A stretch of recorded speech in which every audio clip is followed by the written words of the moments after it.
Thank you for your patience, everyone. We're going to convene our council meeting at 5:45 p.m., about 3 minutes from now.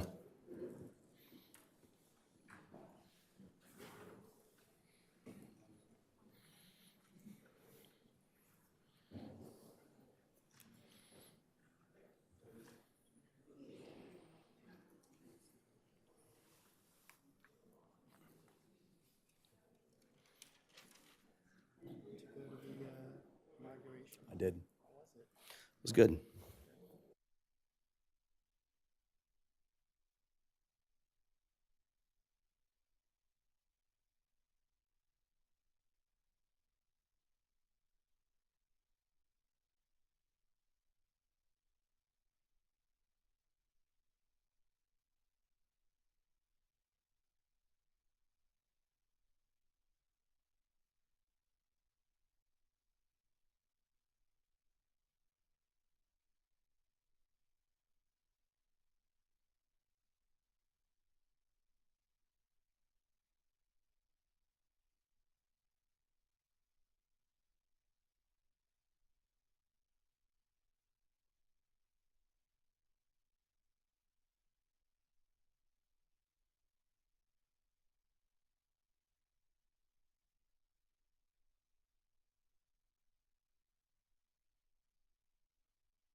All right, welcome back, everyone. We will come back to order with a roll call from our Assistant City Clerk, Callison Leahy, The record shall reflect that all members are present. and our Assistant City Attorney, Beverly Rojas, will bring us out of closed session.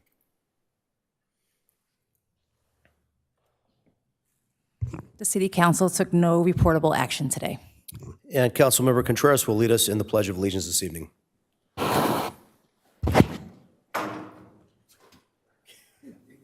Ready? Begin. I Pledge allegiance to the flag of the United States of America and to the republic for which it stands, one nation, under God, indivisible, with liberty and justice for all.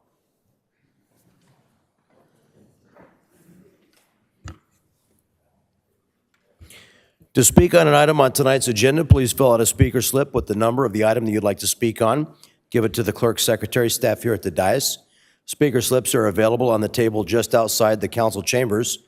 For the members of the public participating via Zoom, you may use the raise your hand feature to indicate that you'd like to speak, or you may press star 9 on your touch-tone phone. We will announce when to raise your hand to indicate that you'd like to make a comment on the specific item being discussed. Speakers will each have 3 minutes to address the council. If there is any member of the public that would like to address the council on agency-related matters that are not on the agenda, you may do so by using a request to speak card during this section of the agenda. If you're participating via Zoom, please use the raise your hand feature now or press star 9 if you'd like to speak. The number of speakers that will be heard during this segment is limited to 10, and the remaining speakers will be heard under the second oral communications item. Do we have any public comment? Okay, seeing none on Zoom and none in person, the opportunity for oral communications will now be closed, and we will move forward to our first and only discussion item of the evening, an update on the implementation of the strategic plan to address homelessness and approval of a second amendment to the agreement with Interfaith Community Services for shelter beds. If there are any members of the public that wish to speak on this item, they may indicate so by using the raise their hand feature or by pressing star 9 at this time or submitting a request to speak card. Speakers will be called upon after the presentation. Our Homeless Services Program Manager, Jonathan Lung, will introduce this item. Welcome, Mr. Lung. Thank you and good evening, Mayor, City Council members. Tonight's workshop provides an update on the implementation of the strategic plan to address homelessness in Vista. Also with me tonight are management analysts Daniel Sturman and Johanna Knief, who will also give portions of tonight's update. Representatives from our strategic plan partners are also here tonight and will be available for questions from the council at the conclusion of the staff presentation. The strategic plan to address homelessness was adopted in March 2020 and identifies 3 goals to ensure that homelessness, when it does occur, is a rare, brief, and one-time experience. These 3 goals are the prevention of homelessness, which focuses on the promotion of self-sufficiency and stable housing for people at risk of homelessness. Improving quality of life, which focuses on providing meaningful resources to individuals experiencing homelessness and mitigating public health and safety impacts to all Vista residents. And the reduction of homelessness, which focuses on providing long-term solutions to connect people with appropriate housing and supportive services through trauma-informed and person-centered approaches that maintain the dignity and respect of every individual as they address their barriers to housing. The strategic plan establishes 7 strategies within its 3 goals, which have evolved over time based on City Council's direction. The current strategies include the homelessness working groups, housing retention, home share, encampment cleanup, governmental and legislative advocacy, securing of shelter beds, and street outreach. Currently operating activities supporting these strategies include the internal homelessness and Vista service providers working groups, the Vista Emergency Housing Assistance Program, the Housing Innovation Pilot Program, execution of City Council Resolution 2024-140, the Alliance for Regional Solutions Bridge to Housing Shelter Network, the Vista Safe Parking Program, the Buena Creek Navigation Center, and homelessness outreach. The strategic plan operates through funding from multiple sources, including federal, state, and local appropriations. These include encampment resolution funding and permanent local housing allocation grant programs for the California Department of Housing and Community Development, Community Development Block Grant from the U.S. Department of Housing and Urban Development, successor agency funds established by the California Health and Safety Code, state budget earmark funds secured by Assembly Member Tasha Horvath and Senator Catherine Blakespear, American Rescue Plan Act from the U.S. Department of the Treasury, year-end fund balances from local revenues, and the 2024 RTFH Supernofo. Through the end of October 2024, the strategic plan has appropriated just over $17 million to implement its activities, expending $7.3 million through the same period. These activities and their costs are listed in the table displayed here, which is also available in the agenda report.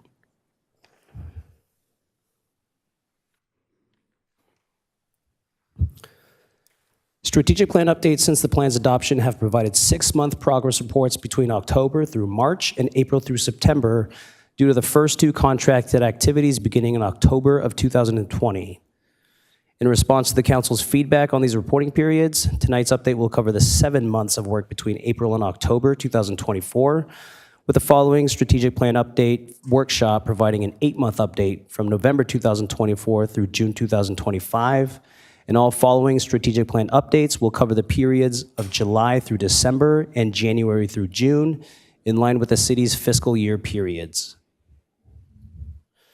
Key updates included with tonight's presentation include changes to the 2025 point-in-time count, the conclusion and results of the Vista Emergency Housing Assistance Program, a recommendation to continue the agreement with Interfaith Community Solutions for the Alliance for Regional Solutions Bridge to Housing Shelter Network, and updates on the city's housing programs.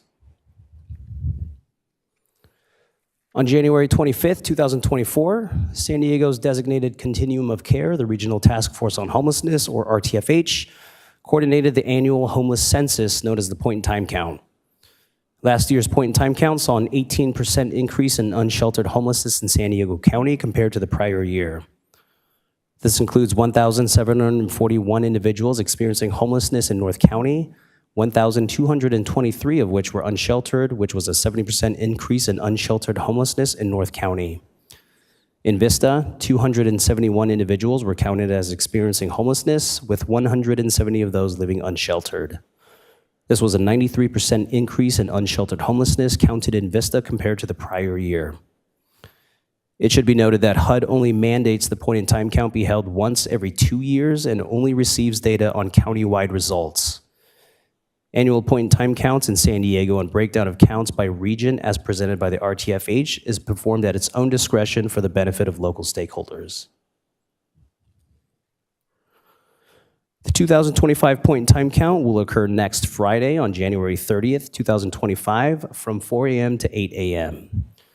New this year is the separation of the Vista and San Marcos counts, with the Vista point-in-time count site located at the Morris B. Vance Community Room here at the Vista Civic Center.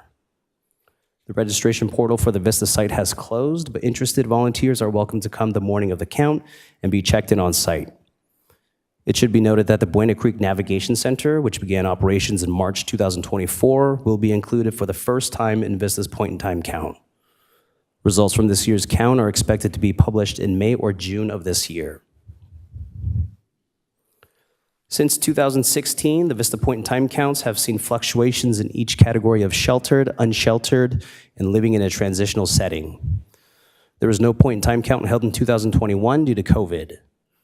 Sheltered counts are informed by provider-submitted data or most recent data in HMIS, and non-HMIS participating transitional housing programs are relied on to self-report their utilization. 2024 was the first year that any transitional housing counts were provided since 2019. On January 9th, 2024, the City Council approved an agreement with MAC for the Vista Emergency Housing Assistance Program, or VHAP, in support of the housing retention strategy of the strategic plan. The agreement provided MAC with $65,000 for salaries, $140,000 for indirect administrative costs, and $1,195,000 for rental assistance over a 3-year period. The program was incredibly successful, and after beginning awards in March 2024, has exhausted all funding later that year by December 2024. The VHAP provided Vista households with up to $10,000 and up to 6 months of financial support, including rental and utility assistance, including arrears, on a first-come, first-served basis. Funds were distributed directly to housing or utility providers, with no funds dispersed directly to applicants. According to the ARPA funding guidelines, residents of the city of Vista qualified for VHAP who also qualified for unemployment benefits or experienced a reduction in household income, incurred significant costs, or experienced other financial hardship during or due, directly or indirectly, to the coronavirus pandemic. One or more household members must demonstrate a risk of experiencing homelessness or housing instability, and household income may not exceed 65% area median income. Applicants demonstrated their need for assistance by providing an employment termination notice, payroll check or pay stub, bank statement or letter from employer demonstrating a decrease in income, medical bill or medical provider notice demonstrating a substantial medical bill, unemployment letter, or self-certification. During the life of the VHAP, 362 residents, including 158 minor children in 132 Vista households, were awarded a total of $1,195,000 of rental assistance. The average award per household was $9,053. The average household size of awarded applicants was 2.76 individuals with an average household income of $30,433, which falls below the extremely low income limit of 30% AMI. As directed by the City Council, the program also tracks supplementary data, which noted 80 awarded applicants also receiving CalFresh, 52 receiving Medi-Cal, 12 receiving CalWorks, 3 receiving benefits from the special supplemental nutrition program for women, infants, and children, 1 receiving Medicare. Other MAC programs VHAP awardees were referred to include 132 referrals to their financial education and counseling program, 68 to their financial empowerment network for one-on-one financial coaching from a certified financial coach, and 3 to their workforce program, which provides education for and opportunities to pursue a career in the finance industry. 232 applications received were ineligible for award, with 159 coming from non-Vista residents, 34 for being incomplete and no follow-up from the applicant, 29 from applicants experiencing homelessness, 5 from applicants being over income, 3 from applicants requesting relocation costs, 1 withdrawn at the election of the applicant, and 1 which failed to demonstrate a need for assistance.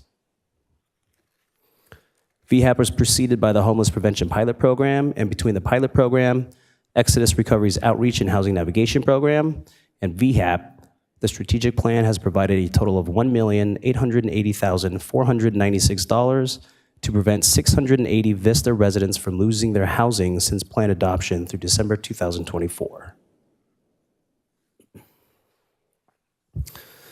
The encampment cleanup strategy of the strategic plan aims to improve the quality of life for all Vista residents, both housed and unhoused. On June 28, 2024, the United States Supreme Court decided on the City of Grants Pass, Oregon v. Johnson, which overturned the decision by the Ninth Circuit U.S. Court of Appeals decision in Martin v. Boise. The Grants Pass decision gave cities greater latitude in enforcing local anti-camping laws by no longer requiring any affirmative action to be taken, such as offering services or shelter when enforcing local camping restrictions. In response to the Grants Pass decision on August 13, 2024, the City Council adopted Resolution number 2024-140, directing the city manager and city prosecutor to enforce Vista Municipal Code Section 9.20.020B, which prohibits camping on any public property while continuing to offer services and shelter when available. Since the adoption of Resolution 2024-140, the city's Public Works Department installed camping prohibition signage on major roadways leading into city limits, including each off-ramp from State Route 78. Encampment removals have also been performed immediately since the adoption of the resolution, as opposed to after a 72-hour notice posting, and all strategic plan partners were directed not to provide camping paraphernalia to unsheltered residents and instead focus on placing our unsheltered neighbors into shelter or housing as quickly as possible. Since the adoption of the resolution through October 31st, 2024, 61 camps obstructing the public right-of-way were removed upon contact, which also resulted in 37 individuals referred for outreach and 9 individuals' personal property stored at the city's public works yard for retrieval. During that time, 12 citations were issued for illegal camping. Between April 1st and October 31st, 2024, 34 encampments were reported to be on private property, with 32 of those successfully addressed by the property owner.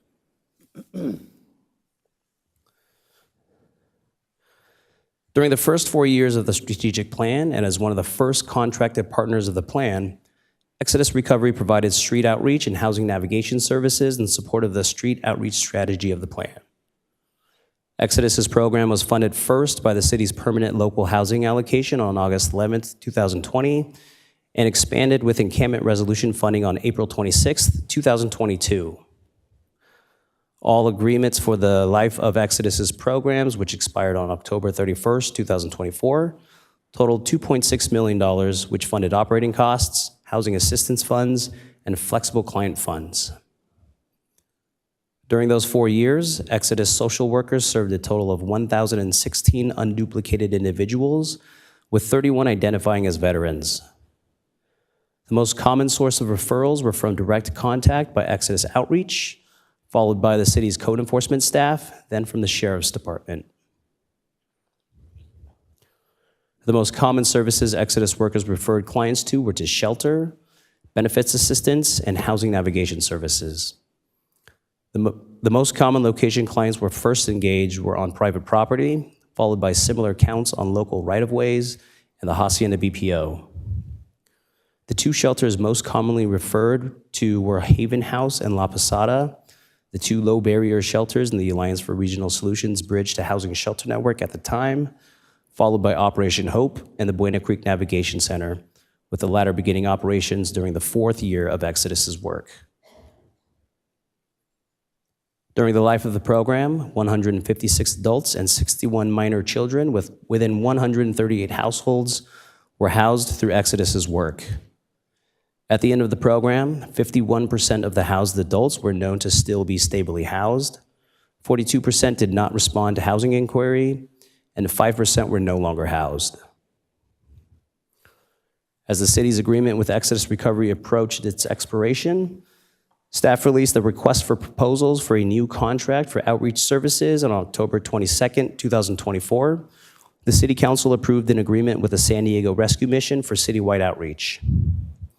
The San Diego Rescue Mission's proposal focused on the development of a by-name list, which is a comprehensive list of every person experiencing homelessness in Vista. Using information collected during outreach and shared with consent from engaged residents, the San Diego Rescue Mission will be able to track and report the changing size and needs of persons experiencing homelessness in Vista. In coordination with the Regional Task Force on Homelessness, the by-name list will prioritize individuals according to acuity and chronicity. The agreement contains a contract ceiling of $500,000 for 12 months, contingent on a successful 4-month review of the San Diego Rescue Mission's accomplishments, which is tentatively scheduled for the City Council meeting on March 25th, 2025.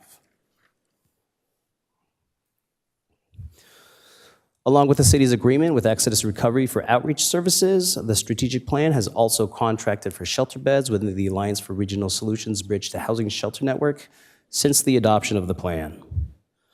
On September 26th, 2023, a new contract was approved which reimburses the Alliance for shelter bed nights utilized by Vista residents experiencing homelessness with a contract ceiling of $200,000. Shelter bed night costs vary with each shelter and were calculated with the annual operating budget and shelter bed nights available at each shelter.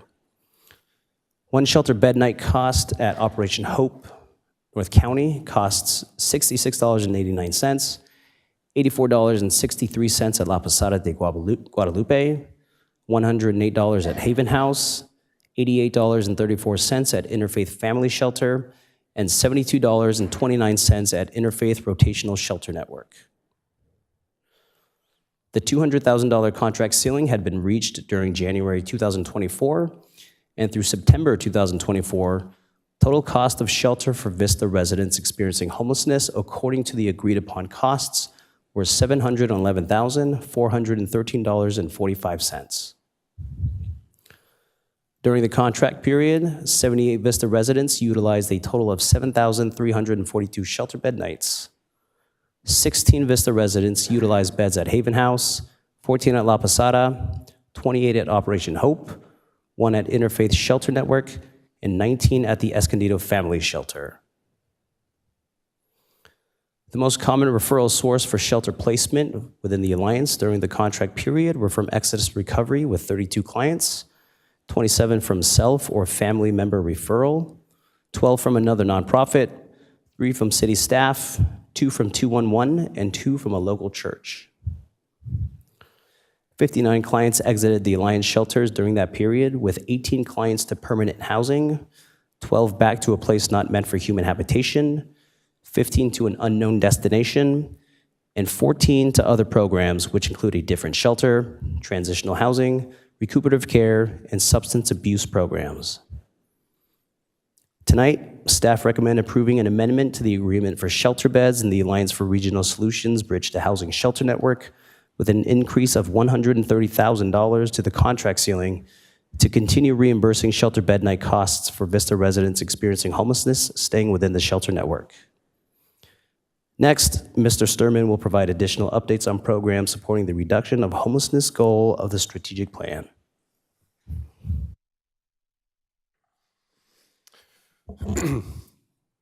With funding provided by the San Diego County District Attorney's Office, Caravan Studios has been contracted to develop and implement a countywide service that will allow homeless outreach workers and other social services providers the ability to look for available shelter beds for their clients.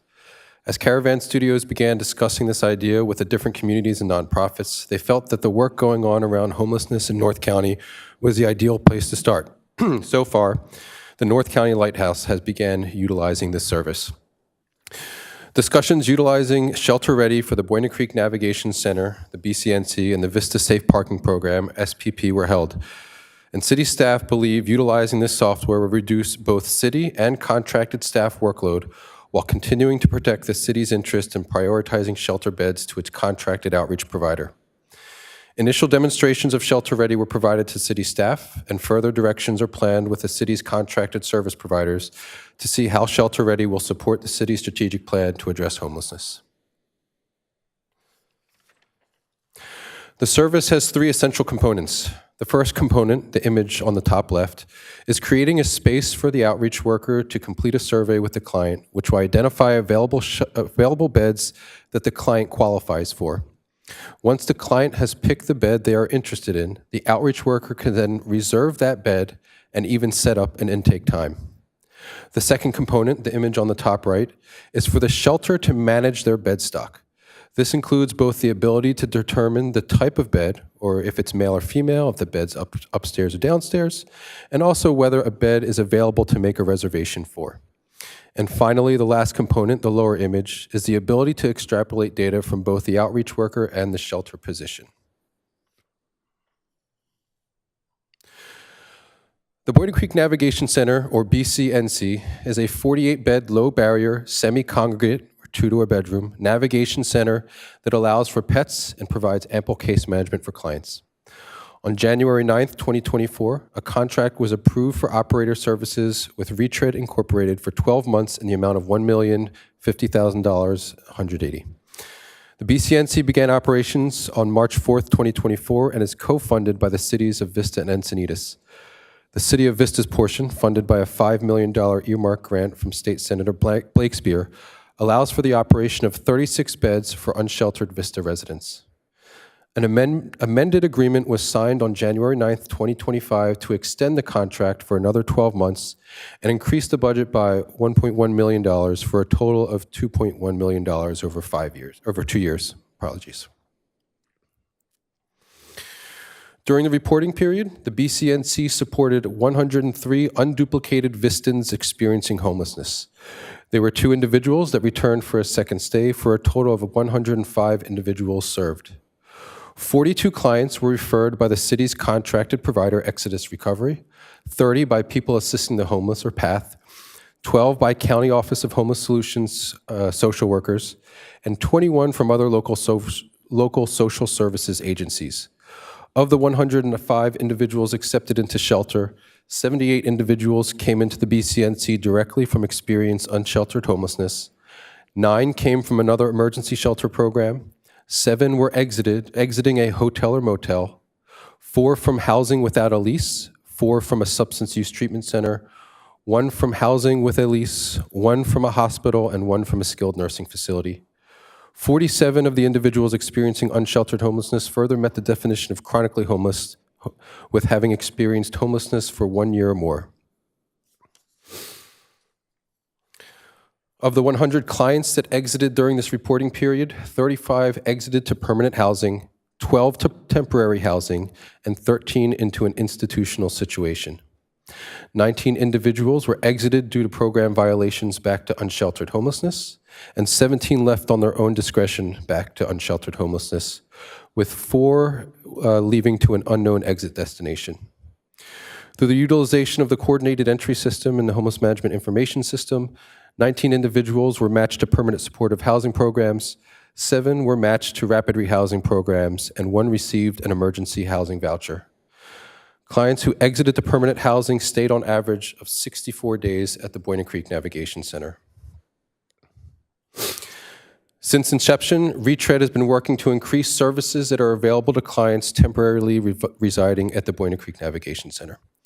Through the reporting period, 40 individuals have received barber or personal care services, 16 individuals engaged with a homeless court advocate, 9 received medical services from Vista Community Clinic, and 3 pets received veterinary services. All services were provided on-site at the BCNC. BCNC staff have been working diligently to bring a variety of other meetings on site. During the reporting period, there were 149 instances of individuals engaging with mental health meetings, 40 instances of individuals participating in faith meetings, 26 instances of individuals attending anger management classes, and 21 instances of individuals attending an NA or AA meeting. Over the reporting period, there were 28 instances of individuals having new job placements to increase their income. On October 31st, 2023, the City of Vista applied for a Super Notice of Funding Opportunity, or Super NOFO, in attempts to gain funding for a home share program aligning with its strategic plan to address homelessness. In January of 2024, due to an overwhelming amount of applicants, the Regional Task Force on Homelessness proposed a similar program centered around shared housing and master leasing.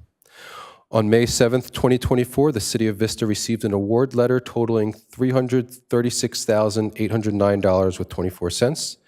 And on August 27th, 2024, the City of Vista approved an agreement with townspeople to execute the contract, providing master leasing, housing navigation services, housing stability services, and funds to utilize in support of clients moving into housing. That contract is effective through June 30th, 2025 for a total amount of $326,317.13. Although townspeople had struggled to hire staffing before the end of the reporting period, they were able to utilize some of their in-house staff to begin housing Vistans through VHIP. During the reporting period, 5 individuals have been housed utilizing VHIP. 2 of those individuals received housing navigation services, and 3 are currently utilizing housing stabilization services. Of the 2 households that moved in, 1 was a master leased unit through VHIP, and 1 utilized a letter of commitment to assist in qualifying for the unit. Townspeople has also began tabling at the Boyne Creek Navigation Center. During the reporting period, they tabled on August 14th, 2024. Plans to table more often are in discussion as staff is hired for the Vista contract. On November 14th, 2023, the City Council adopted Resolution 2023-202, amending fiscal years 2022-2023 and fiscal years 2023-2024 budgets, which included an allocation of $4.5 million towards a permanent city-owned interim housing facility. City staff are directed to explore different options for a permanent facility, and on September 19th, 2024, City staff presented different options to the Standing Committee on Homelessness, or Standing Committee, to be considered. Including with the presentation were considerations on site location, use of undeveloped land or utilizing adaptive reuse of an existing structure, and modular building that could provide durable, affordable, and aesthetically appealing units. Following the Standing Committee meeting, staff worked with Lee & Associates real estate brokers to locate available properties for sale. After considering multiple options, staff are recommending that the city-owned property located at 200 Michigan Avenue, currently being utilized by Lifeline Community Services, be considered for this purpose. On January 10th, 2023, the City of Vista approved an agreement with Jewish Family Service, or JFS, of San Diego to provide consultation services to locate an appropriate location for a safe parking program within the City of Vista and to determine a program budget for $1. On June 26, 2023, the City of Vista signed its first amendment with Jewish Family Service, which operationalized the safe parking program at the Eucalyptus parking lot of the Vista Civic Center. That amendment extended the contract length by 12 months with a contract ceiling of $425,000. On June 25th, 2024, the City Council approved a second amendment with JFS to extend program operations for an additional 12 months and increase the contract ceiling to $850,000.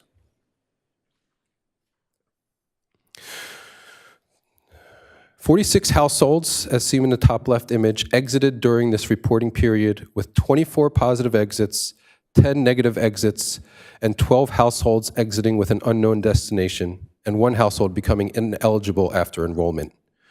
Of the 70 households, 60 households had no minor children. Those 60 households had an average of 23 days before exit to another shelter, 53 days before family reunification, and 148 days before permanent housing. 10 households had minor children, and 2 of those households exited into permanent housing, and 2 exited to a family shelter. The average for families exiting was 54 days, and for families to enter permanent housing or shelter was 67 days. Between April 1st and October 31st, 2024, the Vista Safe Parking Program served a total of 100 individuals within those 70 households. Of the 70 households, 24 were experiencing homelessness in the City of Vista, 38 in other parts of North County, San Diego, and 8 from outside North County. To help better utilize the spaces available on any given night, the Safe Parking Program began over-enrolling during this reporting period. Since the initiation of the over-enrollment of the program, utilization reports have demonstrated an increase in nightly attendance. JFS has noted that with the colder weather arriving, a general decrease in enrollment and attendance was observed as individuals find it difficult to shelter in their cars during cold and find other accommodations. Nightly occupancy of the program averaged 18 vehicles, or roughly 72% of the spaces. During the reporting period, with donations given by Dr. Broner's Magical Soap and private donations, 2,565 hot meals were provided during this time. Also during the reporting period, flexible spending, as shown below, was $3,267 towards vehicle repairs, $2,550 towards gas cards, $2,740 towards household items for move-in needs, and $502 towards DMV fees. And with that, I'd like to turn it over to Johanna Kniff for the continuance of the presentation.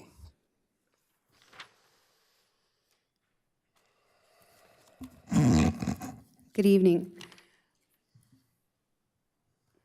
Fair housing services play a pivotal role in preventing homelessness by advocating for equitable access to housing, offering assistance and resources to individuals facing homelessness, and striving to remove discriminatory obstacles to housing. Between April and October 2024, there were a total of 739 logged interactions, including calls, emails, and in-person visits to the Housing and Homeless Services Division. Of those, 63 were related to fair housing and tenant-landlord disputes, for a total of 8.5% of concerns related to fair housing. The top three concerns would be eviction notices, general inquiries, and rent increases. The City of Vista has selected CSA to provide fair housing and tenant-landlord mitigation services through the Community Development Block Grant, or CDBG, funded contract for $34,000 in fiscal year 24-25. As an entitlement jurisdiction for CDBG funds from the U.S. Department of Housing and Urban Development, or HUD, the city is mandated to affirmatively further fair housing. CSA San Diego County is a nonprofit organization whose primary mission is the promotion of social justice and public welfare through programs, services, and advocacy against all forms of discrimination. For any housing concerns, residents are encouraged to contact CSA. The city held 2 informational fair housing resource clinics during this reporting period on June 26th and August 14th, 2024. From those, 21 individuals returned housing survey forms requesting follow-up from staff. The top 3 requested items were requests for affordable housing, contact information with no comment, and individuals seeking shelter or housing. Here are the survey forms provided to residents.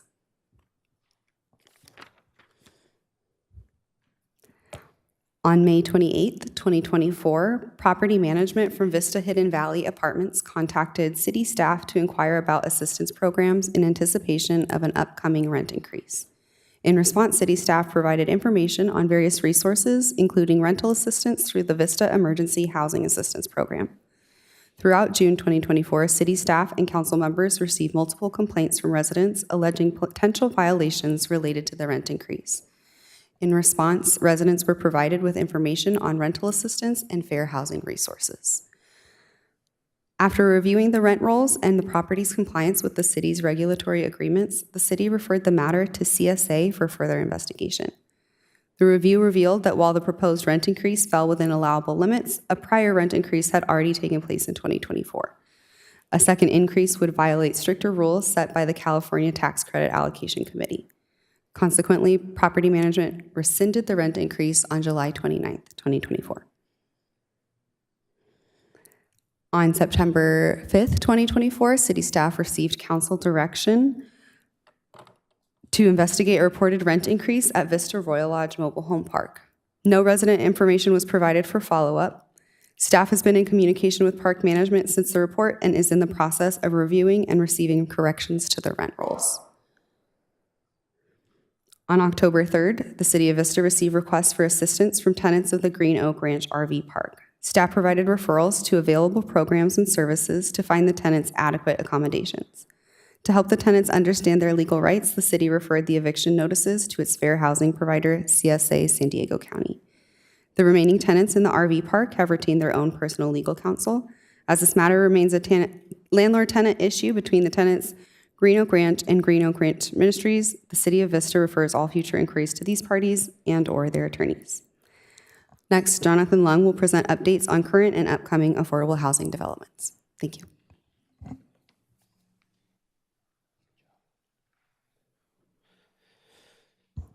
Next, staff would like to provide updates on affordable housing developments in the city that support the strategic plan to address homelessness. First is the Santa Fe Senior Village, located at 414 South Santa Fe Avenue, where on January 10th, 2023, the City Council approved a 58-year residual receipts loan of $500,000 to support the development of 54 fully furnished permanent supportive housing units. Seniors 62 years of age or better with an income at or below 40% AMI may qualify, with 25 of the units reserved for seniors experiencing homelessness and 2 for senior veterans experiencing homelessness. The City Council approved an additional $795,000 in off-site improvements to support the development, which included bus shelters, sidewalk, curb, and gutter improvements, and lighting improvements adjacent to the property. Construction was completed in October 2024, and the development is reviewing final applications for move-ins and is expected to be fully leased up next month. Next, on June 13th, 2023, the City Council approved 2 city-owned lots located at 902 Vista Village and 211 Palm to undergo the Surplus Land Act process to ground lease the sites for permanent supportive housing developments. On March 5th, 2024, HCD certified both properties to have properly identified Wakeland Housing and Development Corporation as the winning proposer to develop both sites. On June 25th, 2024, the City Council approved a 55-year, 3% simple interest loan for the development proposed at 902 Vista Village Drive, contingent on Wakeland's ability to secure additional funding from tax credits, private loans, and County of San Diego contributions. City staff continue to work with Wakeland to develop a development and disposition agreement for the development, and the lot at 211 Palm is expected to be presented for the City Council's consideration for local funding support in June 2025. And the 55-year, 3% interest loan was for $2 million. Finally, staff would like to thank the City Council for its continued stewardship of the strategic plan, as well as all of the strategic plan partners, many with representatives here tonight, who make the implementation of the plan possible to ensure that homelessness, when it does occur, is a rare, brief, and one-time experience, while ensuring that the city remains dedicated to providing exceptional services, to improving Vista's quality of life, and to enhancing the uniqueness of the Vista community. This concludes staff's presentation, and we, along with our plan providers, are available for any questions. Thank you. Thank you very much. And we do have 5 members of the public that have asked to be heard. We'll start, and if you would, when you hear your name called, go ahead and come forward, grab a seat in the front row here so you're ready to speak when it's your turn. We'll start with B. Palmer, followed by Brandon Duran. Please also come forward, and Greg Anglia.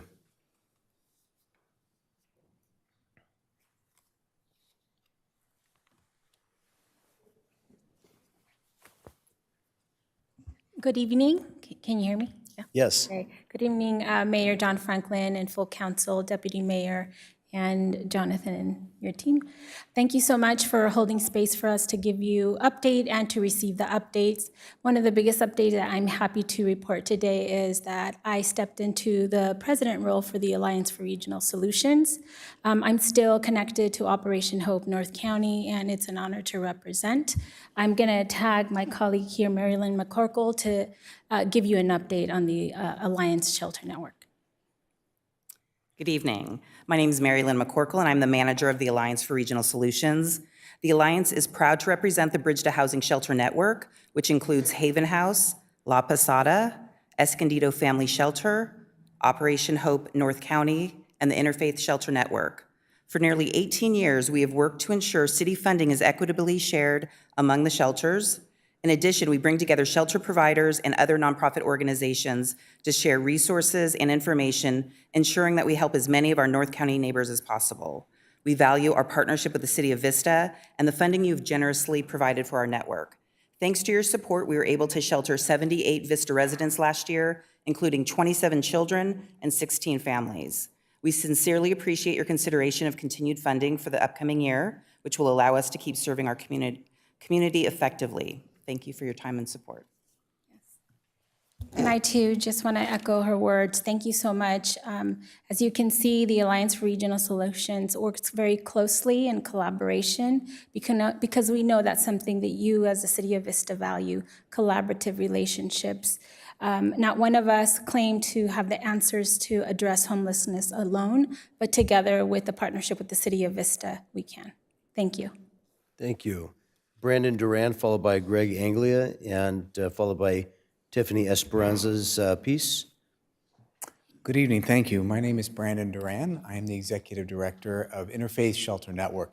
Thank you for providing the space, Mayor Franklin and council members, for me to be able to share a little bit about what Interfaith Shelter Network does and how we are a proud partner of the Alliance for Regional Solutions Bridge to Housing Shelter Network.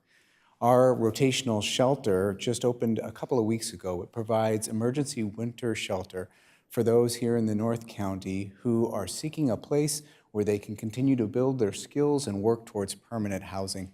We partner with local congregations who open up their doors and their facilities and offer 12 beds to individuals and families. While they stay there, they receive case management through our partner agency, Lifeline Community Services, who conducts the intake of those who come to seek shelter. During that intake process, they assess whether or not the individuals have the desire and the desire to seek permanent and stable housing. And so while they're at the shelter, they receive that continual case plan and case management, as well as workshops in financial literacy or budgeting, as well as 3 meals a day and assistance with transportation to get to work or to school, as often those who are staying in the shelter have these daily responsibilities as they are building up their resources to move back into shelter.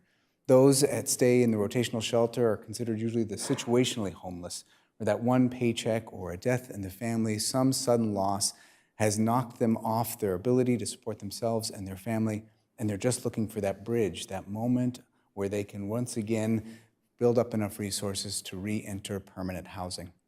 I want to thank you for the ways that the City of Vista has supported the Alliance for Regional Solutions and also Interfaith Shelter Network in the past, and want to ask you to receive continual support as we love being partners with the City of Vista as well as all of North County in helping to find solutions for those seeking shelter. Thank you. Thank you. Greg Anglia, followed by Tiffany Esperanza's piece, followed by Antoinette Fallon.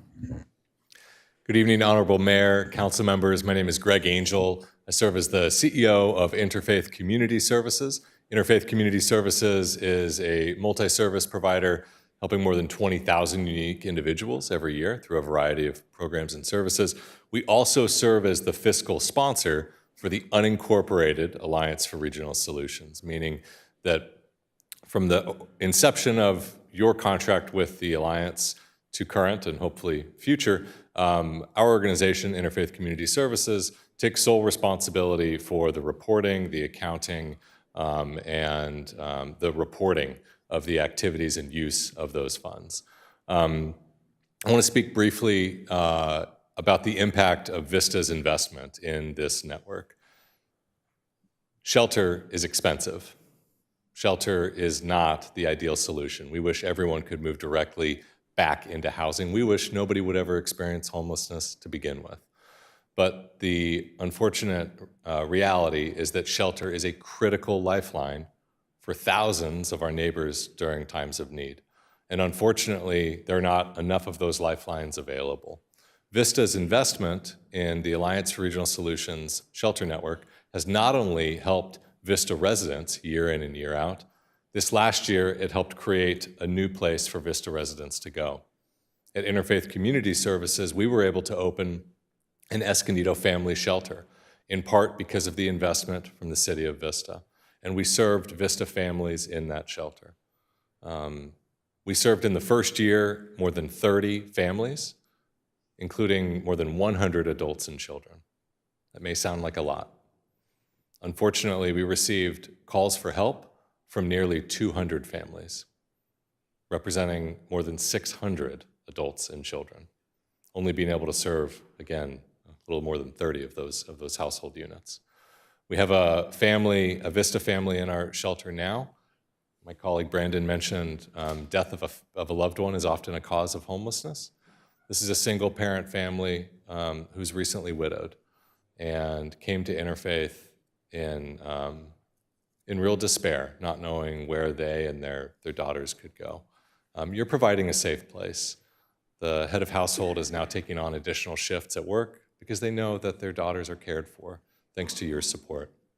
That resource did not exist before this latest contract, and your investment helps not only provide a lifeline to Vista families and residents, it creates these additional pathways out of homelessness. I want to thank you for your support.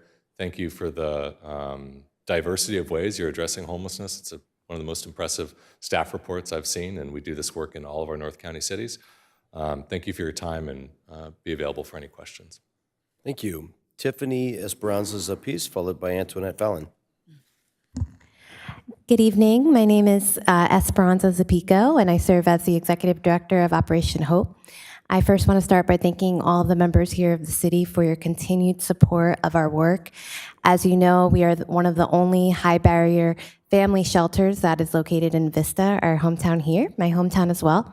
And I've been blown away by the support of everyone in this room coming out to see us and to see the work in action and reaching out and having meetings and advocating on behalf of our families. So thank you all so much for the work that you do.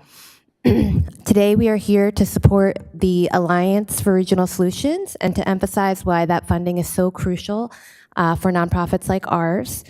At Operation Hope, as you know, we work with families and single women and offering them not just shelter, but a pathway to independence and stability.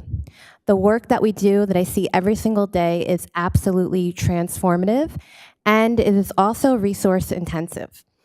Since July of 2024, we have had 51 applications, which include 662 adults and children, 130 adults and children, 20% of that number are families and single women coming directly from the city of Vista. Our weekly food pantry and boutique remains open to the community, serving the majority of Vista residents. We've served over 15,000 pounds of food to the community members, including 607 households and 2,308 people in total. Of the 140 individuals that we served in our shelter in FY24, 62% of them were children, ages all the way to newborn to 18 years old. 48% of them successfully exited our program into housing, thanks to the many supports that we offer, including case management support, our after-school youth programs, helping our families identify childcare, helping them find other resources in the community, helping them find affordable housing, helping them find jobs, workforce development. So we continue to see people successfully exiting and finding work and coming back and even thanking us and becoming volunteers and donors themselves. The people that come to our program come ready to work, and they're eager to take action and rebuild their lives. And once they stabilize and they create a plan that leads them to their self-sufficiency, independence. Currently, out of our budget, only 20% of our funding comes from government funding. So the money that we receive through this grant and the money that we receive from the City of Vista is vital to our sustainability and our operations. While we work really hard to diversify our funding, the funding that we receive from the city is critical, and our partnership with the city is critical. So thank you so much for your support. And Thank you. Antoinette Fallon. Good evening. My name is Antoinette. Mayor Franklin, City Council members, Jonathan, Daniel, thank you very much for having us here tonight. We looked at how many people we've served just since July 1st of 2024. So for that first 6 months of our current fiscal year, We had 18 people from the city of Vista at La Posada. 11 of those were referred directly by the outreach partners. The other 7 found their way to us in other ways. In addition to that, we track how many people have been in each of the North County cities within the previous 90 days prior to their arrival at the shelter. An additional 8 people were in the city of Vista at some point in the 90 days before they came to La Posada. So, the other thing I wanted to mention is our program manager, Emiliano, recently met with the new outreach team from the San Diego, or the rescue mission, to try to strengthen that partnership with the goal of increasing the frequency with which we receive referrals from the city of Vista. We would be happy to serve more people, we're just not getting enough referrals, and so we are trying to look at how do we improve that. Of the people who came from Vista, several of them are still with us. One of them did exit into permanent housing. Another one went into a treatment program, which we viewed as kind of a success in terms of using their time at La Posada to recognize that maybe they wanted to try and do something to change their situation. I am available for any other questions that you might have for us, but I'm not going to fill up all your time with. So thank you very much. We appreciate your support. We hope you continue to support us. We're very grateful for everything you do. So thank you. Thank you. And now we'll go to members of the council, starting with Deputy Mayor Melendez. Thank you, Mayor. Thank you, staff, for this presentation. We were able to move through a lot of material really quickly, and I know that it's been constant work for everybody. Thank you to our contractors that are here and joining us tonight, and for members of the community who spoke, and members of our partnership organizations, the Alliance. I am looking forward to this meeting. These workshops on our strategic plan, I feel, are really an opportunity for the council to give that high-level direction of, are we on the right path or not? I have a few program-specific questions, but I really just want to share some overarching thoughts here. And the first is that I really see that the City of Vista, we are doing everything that we can to address homelessness. We are preventing homelessness with rental assistance and tenant protections, by connecting people to services and opportunities so that they can bolster themselves in this really challenging climate where many, many folks are housing insecure. We are offering services to prevent homelessness for them. And we are investing in programs that are making a difference. That includes our safe parking program, our new upcoming interim housing program, which I think it's genius to look at our available public land that has, some excess parking for some of those interim housing module build-outs. I think that that's a great idea. We're also building permanent supportive housing and offering shelter. And the affordable housing, I think, is the really important key here. We see that people are staying in our shelters a little bit longer, if they can. They're staying in our safe parking programs a little bit longer. And we know that the reason for that is housing affordability, that it's just so hard to get back up on your feet. So being able to provide housing that our community can afford, that's really my primary goal. And I know that we have some projects in here that are making an impact, and any opportunity where we can do more, I would like to do more. So the affordable housing piece is really important, and that doesn't negate that we have a lot of programs, right? So I wanted to touch on some of the programs that we have and maybe take a little bit of a deeper dive, keeping in mind that our council has a lot of opportunities to review these programs throughout the year. And so these are just some of my initial questions, but I know we're continuing to circle back to a lot of these programs. And I know that we have we have really good oversight here. The VHAP program, the Vista Emergency Housing Assistance Program, I wanted to clarify those qualifications, right? The documents that are needed. In this last round of programming and of programmed funds, we primarily needed them to income qualify. Is that correct? That's correct. Okay, but we weren't expecting them to provide proof of a notice to vacate or that their landlord was evicting them. It does not require an eviction specifically, that's correct. Okay, but we were able to assist those families, and some folks I met personally in the community, and they told me how big of an impact this funding made for their household, and it allowed them to not only keep their housing, but maintain their quality of their medical care, right, and ensure that they had dignity and quality of life during just a stressful situation, right, where their income wasn't sustainable enough to keep their housing. They didn't see a detriment to their life. They were able to receive this assistance and aid from the city and then get back up on their feet in a short amount of time. So I know that the council has approved and allocated $200,000 more for a next iteration of this program.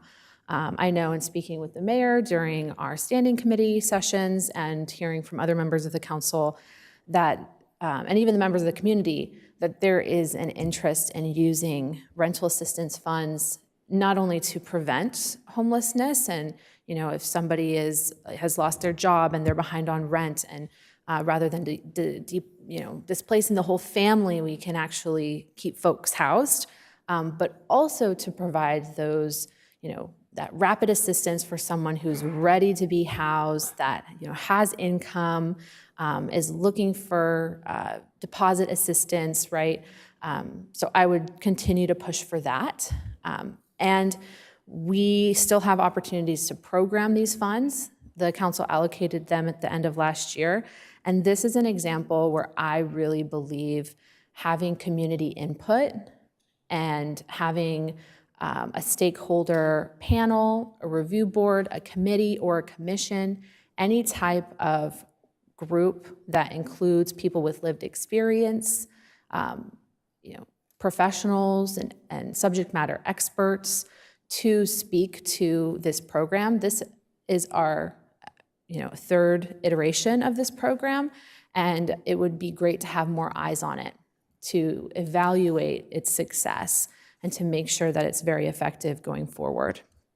So that's where I would, look forward to how we can program that next phase of funding, and then also really invite the community to participate and workshop this with us a little bit more diligently.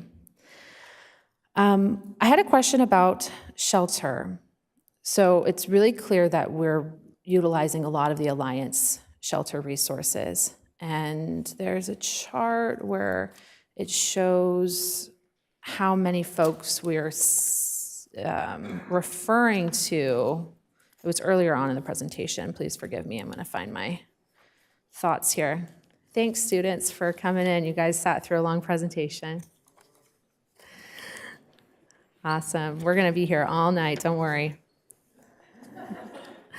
Okay. Yes. So that's referral to and who they're from. Gosh, I can't find it. So really my question is, when we're looking at the folks that are enrolled, or when we look at the folks that are referred to our Alliance Shelter Network versus the amount of people that we bring in for our navigation center, right? They're two separate shelter programs. I didn't really get a chance to see a side by side. Could you share your analysis of that? Are we sending more people to the Alliance shelter beds than we're sheltering in our own Vista homeless shelter, or are they about the same? What's the status of that?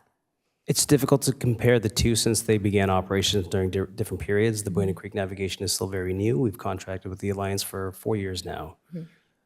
We do use the BCNC as our primary shelter venue, and of course, utilize the Alliance as we're able to.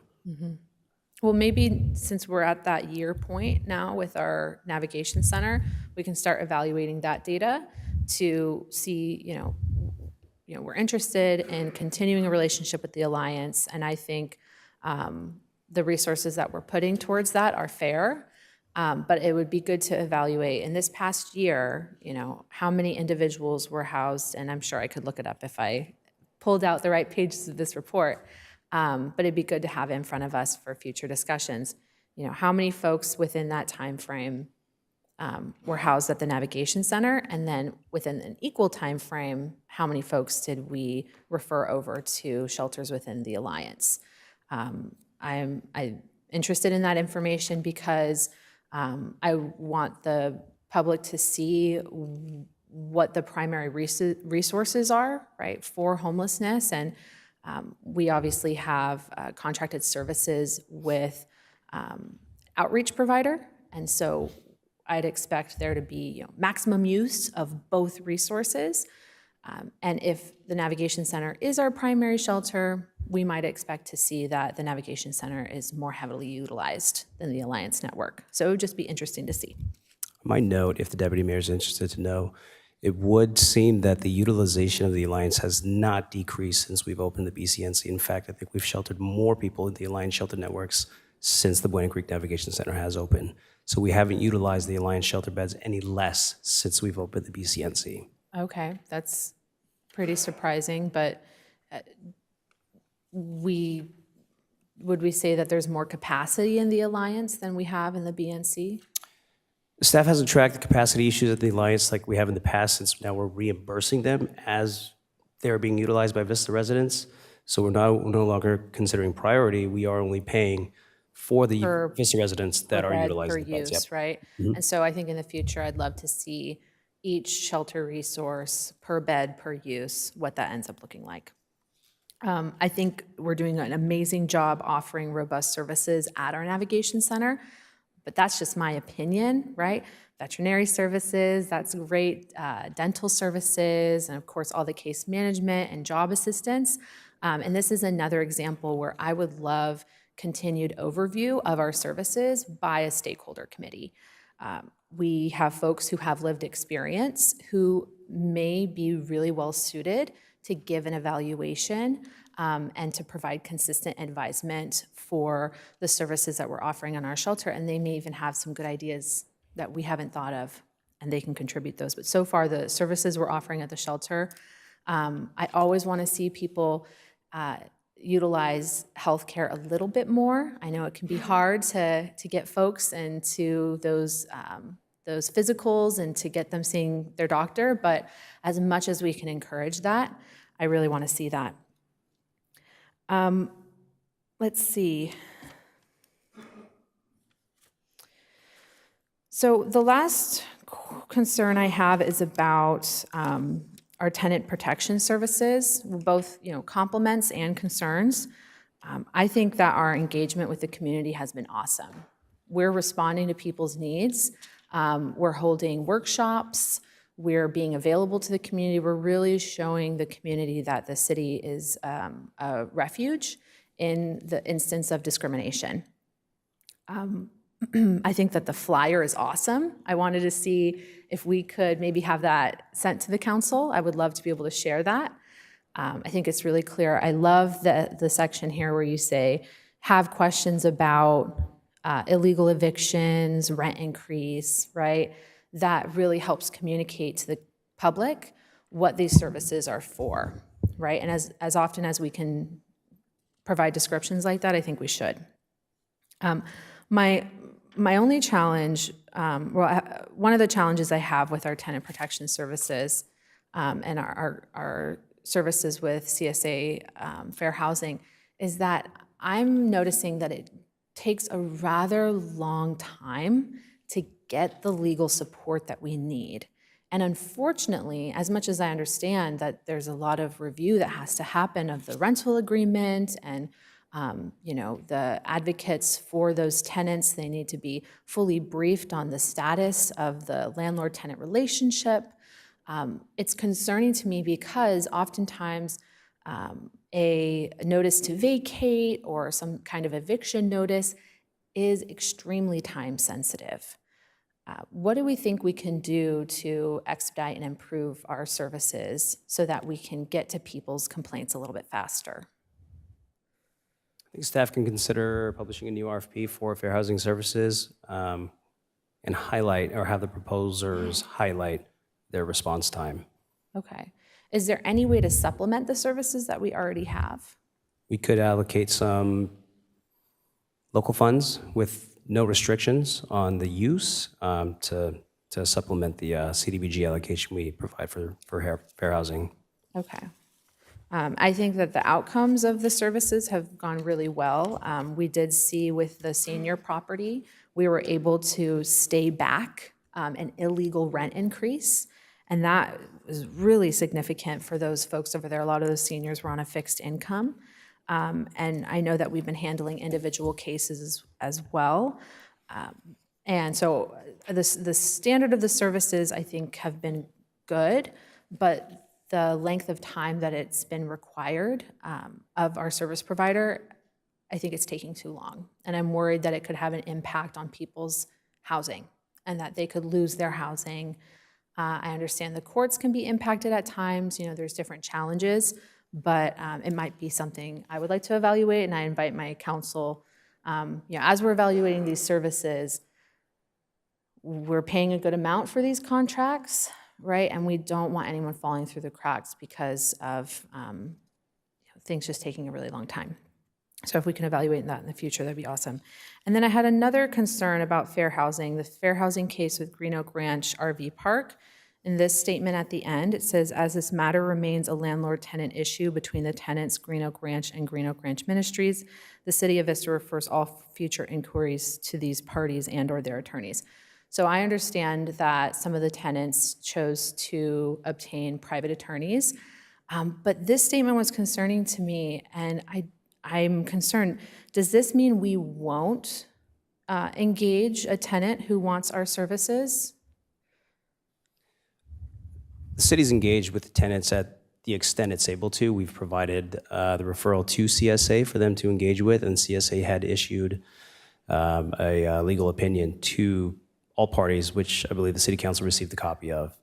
There's really not much more city staff can do to support that. And at the advice of our city attorney, we are no longer engaging them as this remains a private landlord-tenant issue. Okay, but I want to make it clear to the public that if a tenant wants to receive services from the city, they don't have to go through a private attorney. They can still access fair housing services. We've offered. Some people have left that on the table, but we are still available. Would that be true? For all residents in Vista, not just RV Park, the Green Oaks Ranch RV Park? But Would be yes, correct. specifically for the RV park. Specifically for the they RV Park, of course. re-engage, if they re-engage. Certainly. Okay, Yeah. awesome. And so I just want to make it clear, for me, it does not matter who the landlord is, right? We will provide fair housing services and make sure that people's rights are protected. So I really appreciate staff's diligence on that. And I was really grateful that CSA did provide a response, right? And it came at a time that it was hard for the tenants to make any changes because a lot of tenants had already decided to move on. And I hope in the future we're able to expedite those services so that people's rights can be protected and they can have reassurance of what their rights are sooner in the process rather than later, right? Because a lot of people decided to move on or get their own private attorneys. So that would be my big concern. Is I just wanted to clarify that we are able to provide services for them. And I just had one last comment with townspeople. I'm really excited to see that kind of building up. I think the model of the program is a lot more generationally friendly than it was in the past. But I haven't seen much from them. So I know they're building staff in order to execute this. I would love to see the City of Vista promoting the service on our social media and our communications. I am looking forward to seeing advertisements from townspeople. I think that this is a great program. be able to get guided into a really good roommate situation that could save you money. And I'm also very interested in the master leasing options. So the master leasing, that might come at a higher initial expense. Is that right? It would vary. I think the master leasing program would pursue units generally at market rate. I don't know that the program would necessarily pay a higher rate than what is readily available at the market rate.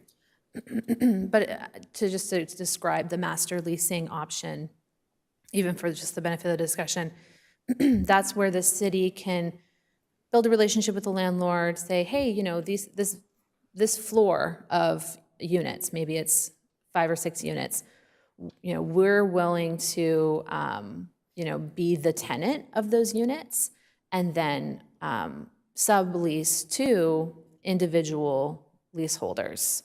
And we're able to, provide a little bit more stability in the leasing structure and give tenants who might have difficulty accessing market rate housing, right, due to credit scores or rental history, another chance, another opportunity for rental housing.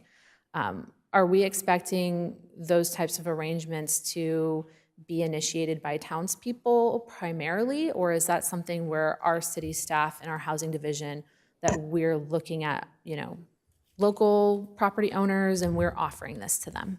That would be master leased by townspeople. Okay. So I would, just love to hear updates on those relationships, right? I know townspeople works throughout the region, and there's some local property owners that would love a reliable tenant to assist with a master leasing project. So I would invite them in and to participate in this, because we want to connect the folks that are going through the rehabilitating experience at our navigation center to be able to access some of these housing options. So that's all for me. I know that we're not looking for any type of specific action tonight, but I think we're doing as much as we can. And as an overview, I believe that we're going in the right direction. And the main things is I want to see more built-in community feedback. I'm excited to see the continuation of some of these programs, especially the permanent housing options and transitional housing options. And I want to make sure that we're continuing to refine our programs to be as effective as possible. So thank you for all your work. Just to clarify, there is one item that the staff are recommending the City Council vote on, and that's the amendment for the Alliance for Regional Solutions to continue the Then shared I appreciate that. I'll just take my last moments to make a motion to approve staff's recommendation. Thank you. First of all, I'll second that. Yeah, I looked and I was like, oh, okay, I see a recommendation here. So I have seconded that motion. This is a very comprehensive report. We've been trying to be creative about, a situation that is not getting easier for folks. It just continues to get harder and harder for folks to have enough to eat, find shelter, have enough, funds to live a dignified life. So I really appreciate everything that staff is doing. I know that sometimes, it can be a little bit difficult because as a council, we're trying to figure out what to do, and we provide direction, and then we have to wait to see what comes back from that, right? And so that's where these workshops and additional committees, which I really hope, to see folks that have lived experience or service, people that have been in the service providing industry that have no contract with us or whatever the case might be, to be able to review this in a little bit more depth as well. Because obviously there's folks in the public that really care about this housing insecurity issue. So I really want to be able to utilize their talent, but this is a lot of different services and tools. I'm really proud that collectively as a council, we've been able to have such a diversity of tools to help folks out there, and we know that we still need to do more. I am I have a question regarding domestic violence shelter. I see a number of 32 on there between August or October 2020 and September 2024. And I know that we also put funding aside for domestic violence, and Mr. Conley, I believe that we're going to be utilizing that funding for potentially vouchers, motel vouchers, hotel voucher. So can we get a little bit more information, because we didn't really go into that, I don't feel like, in this presentation. Yeah, Or we is do it have too a, early in the process? we do have a $50,000 contract with the San Diego Rescue Mission to administer motel vouchers. It's not specifically for domestic violence victims, but it certainly can be. Okay. Well, on top of that, we have a $200,000 that was set aside at year end, and we have a voucher program that we've set up with a hotel to that's near the Safe Place. One safe place. One Safe Place to facilitate folks that can't get in if there's any kind of domestic emergency. Okay, and are there any specific numbers to that process? Would that be part of the 32 that I'm seeing here, or do we have some missing numbers? I don't know if we have the numbers. The Sheriff's Department's been helping us with that, and I'm not sure the captain has that information tonight now. Okay, that's Can something follow that, yeah, I definitely want to know a little bit more about how many folks that we're able to help with this new strategy, and potentially if there's a need to, you know, have council discussion about this strategy and the outcomes, and, you know, any potential additional funding. I am also, you know, I'm interested in seeing, we have some other resources that we have put, you know, towards the public when it comes to, you know, different scholarships, right? Because I'm seeing, you know, Operation Hope on here, and such a large number of youth that are experiencing homelessness and housing insecurity. We have, you know, educational scholarships, but I am curious to see, you know, how are we connecting those city services to the folks that are represented in this, you know, number of, what is it, over a little over 1,000 folks. Can you explain, like, do we have a process where we're letting folks know that these services exist? Or is that a process that needs to be built in? If I could just have some reflection from staff on that question. Yeah, it's like Mr. Conley mentioned, the domestic violence shelter program that was newly implemented with year-end fund balance is primarily administered by the Sheriff's Department. Of course, our outreach team is in close coordination with the Sheriff's Department and can certainly utilize those resources as needed. Okay, but I am asking about some of the other resources that we have. Like, for instance, at Operation Hope, do we ever do, you know, like a resource fair on location to let folks know, hey, we have a scholarship, our scholarship is open, right? Like, we know that there's a lot of youth here, and, you know, funds to have recreational programs are just maybe not there with the family, but we have them here. And I want to see, how are we, is there any communication about that? And if not, how can we build a system where that communication is part of the process? Whether it's like an intake or it's an ongoing touch point, right? Because we have worked really hard to ensure that our finances are solid so that we can provide a lot of additional programming. And this is a population that deserves to have access to that programming, you know, first in line in some cases.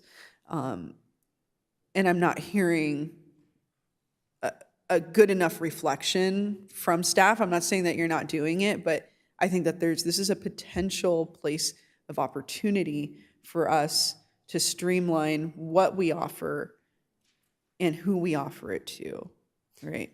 Yeah, understanding the inquiry now, I believe The question is, how are staff ensuring that all of our plan partners are aware of one another's programs and there's cohesion between Right, exactly. all the activities impacted? Yeah, absolutely. So we do have, as mentioned, the Service Providers Working Group that meets bi-monthly. That is an opportunity where we have all of our plan partners attend the same meeting, share resources, news. Of course, as many of our partners have noted here tonight, our staff shares an incredible working relationship with all of our plan partners. And so anything substantial or significant, we will reach out to them, or they will reach out to us directly. If it's something that it hasn't been discussed at the service provider meeting, it is being discussed directly. Okay, I think maybe I have to ask it in a different way, or maybe point something else out. So let's think about it this way. We gave over 2,000 scholarships, youth scholarships, anybody 24 and under, right, that had a need. What percentage of those scholarships were for folks that are in this population that we're talking about? With the unsheltered population? Correct. That's not something that the plan has been recording, but we certainly could coordinate. I with would those love staff to record that, because I think, along with Deputy Mayor, you're the one who wanted to also look at other services that are being provided, and now we have a data point on that. I think we need to have a data point on this. This is like our internal stuff, because I have a concern that this funding is not reaching this population. So until that can be proven wrong, that's just kind of the assumption that I have right now, because I need to hear otherwise, I need to see otherwise. And the reason that I think that's important is just for a multitude of reasons. We're talking about folks that, have lived in a situation that is traumatic because you don't have a home, right? You don't have shelter. You're surviving. And for folks that are going through that, especially for children, and we have resources, and we're not saying, hey, let's get you into some extracurricular activities. Let's get you some tutoring support. Let's get you, some coloring supplies, right? I don't know what it is, but there's a multitude of things that children would love to have to help support them in this very difficult time, and parents as well. And I don't know if potentially, even some kind of like parenting programs or coaching and stuff like that too could be, part of that youth scholarship. I don't know if we have to revisit that conversation in order to do that, but I think that we have this resource, and I'm feeling that people are not super connected to it. Although it's being utilized by the public at large, but I'm talking about this specific population here. So I want some creative thinking on how we're going to connect with folks that really could utilize these resources. So I'll be offline with you, city manager, about that, and then we can figure out what that looks like. And if we need to bring it back to the council for a discussion, totally happy to do that. Outside of that, I am also super excited for townspeople. I think, we're seeing some more placement than we did with our previous provider. So that's already a good sign. And I'm excited to see, how many additional folks we can help through that. But yeah, outside of that, thank you so much. And also, I'm looking forward to hearing a little bit more about the permanent facility for interim housing at 200 Michigan. That's in my district. It's right across the street. It's a city-owned property. It's rather large. I think it's severely underutilized, and there's a need. So we need to rise to that occasion. So thank you for putting that on here. Thank you so much. That's all from me at this time. Thank you, and thank you to the Deputy Mayor and Councilmember Contreras for some very good questions and poignant information. I only have a few things for you, and this just came to my mind. When we're allocating VHAP and other rental assistance, do we have information on, like, are there clusters or certain areas of the city that are receiving more of this?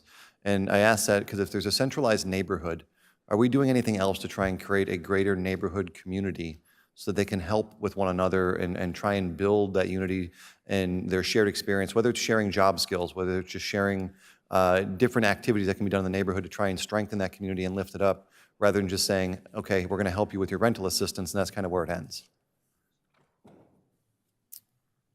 Is the question whether or not we are able to identify where in the city each of the awarded? Yes. So I Yes, mean, we do. We have the addresses for every award application. And without it being too sensitive, because I don't know, I don't want to violate any laws with understanding and the knowledge of that information, but if we could get maybe just a perimeter cluster, like a circle of something, like around neighborhoods to see where the heaviest clusters are without actually giving us any identifiable information.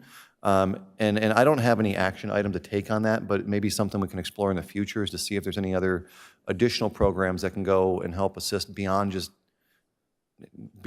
providing the resource to keep your home or rent, but then going to the community and and finding programs that we can do to try and actually strengthen that community. So maybe they don't need to rely on that rental assistance. The other thing you had mentioned, I'm going to stop myself. Thank you for the presentation. This is very thorough. It is incredible to see a packet this thick, double-sided, all that we've done in this city, and know that there is so much more that still needs to be done, not just in Vista, but throughout the country, but really all throughout North County. I know that we've touched on this before. We had a 93% increase in the point-in-time count. Is that unique to Vista, or is that something we kind of saw across different cities in North County? Yeah, it's across the board, and I'll pull up the chart. We did not do an analysis of the other cities, but we could probably do some quick analysis now if the council would like. So this is a comparison of the 2023 and the 2024 counts. We've consolidated the report to only show North County regions. And you'll see pretty much across the board we've seen an increase, other than Poway and Fallbrook, who both show very minimal counts in either year. And I would probably consider an outlier in this data set. Thank you. I see we have signs posted. I think it was 25 signs for encampment purposes throughout the city. Has that provided any reduction in encampments in our city? It's hard to say. The adoption of the resolution. We know where they're at, so it shouldn't be that hard. Yeah, so we know where they're at. It's hard to have, I don't know that we have a large enough sample size yet to really have meaningful statistics regarding how effective it is, but because we do conduct immediate clearing, it does seem to pass the eyeball test that it is less salient on the public right-of-ways. That's good to know. I don't know if other areas have experienced this, but individuals have bent the sign in half. I think we fixed it by now, but the one that was placed on Sycamore was bent in half on the pole that it was attached to. So they're seeing it. I know that for sure. Noted. Safe parking is another one. So I noticed that it went down, obviously, during the winter months because it's colder. You can't let your car run all night. We were doing over-enrollment, but I never noticed us hit the peak number of 25. Is there a reason that were we seeing so many people enroll but then just not show up? And I mean, I don't want to turn anybody away, but I'm just wondering if is it repeat offenders that are doing that, or what are we seeing with that? I would defer to Nicole McCune, our Director of Safe Parking for JFS, who might be able to offer some insight. Oh. Can you hear me? Okay. With the over-enrollment, we had seen about 25 enrolled, 23 to 25. So we did see that it worked. We are seeing people leave because of the cold weather. And we just do have a population that tends to use the program for a little bit and then they leave. So the over-enrollment does help keep the program full. And we look forward to also using the Shelter Ready app to coordinate with all of our providers. Yeah, and I mean this sincerely. I appreciate the work you're doing. I think it's been a very successful program. Yeah, I was just curious if we were getting like 30 applicants, but only like 22 would show up. So I would say if we had 23 or 25 enrolled, we would get 18, 19, and we're working on getting those numbers up for sure. And have you had a lot of positive feedback from the individuals that are utilizing? Absolutely, yes. Especially with the addition of meals from Dr. Bronner's, from our donors from the public, from the city of Vista. It's been very helpful. Perfect. Thank you very much. Thank you. You all asked some really good questions because a lot of them have already been answered for me, so I'm not going to Oh, you had mentioned domestic violence, and I know that we don't have the actual numbers on who it's gone to, but do we have an idea of how much is remaining in the balance of the $250,000 that has either been allocated for domestic violence or to the voucher program?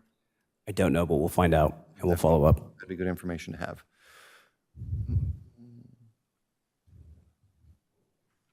Yeah, that's all I have. I mean, I'm looking at, all these children that have been helped. There are 132 families, 600 people plus. This is an issue that we talk about it almost monthly on the dais. It is something that is, I've said it 100 times, not unique to Vista, but it's certainly something that we need to continue to try and address and tackle in every aspect and avenue we can. So I just want to thank you both for your hard work. The people that I've talked to outside of the Civic Center that work directly with this community, that have worked alongside the both of you, have done nothing but sing your praises. So I really, really appreciate the work. I appreciate the presentation, and please keep it up.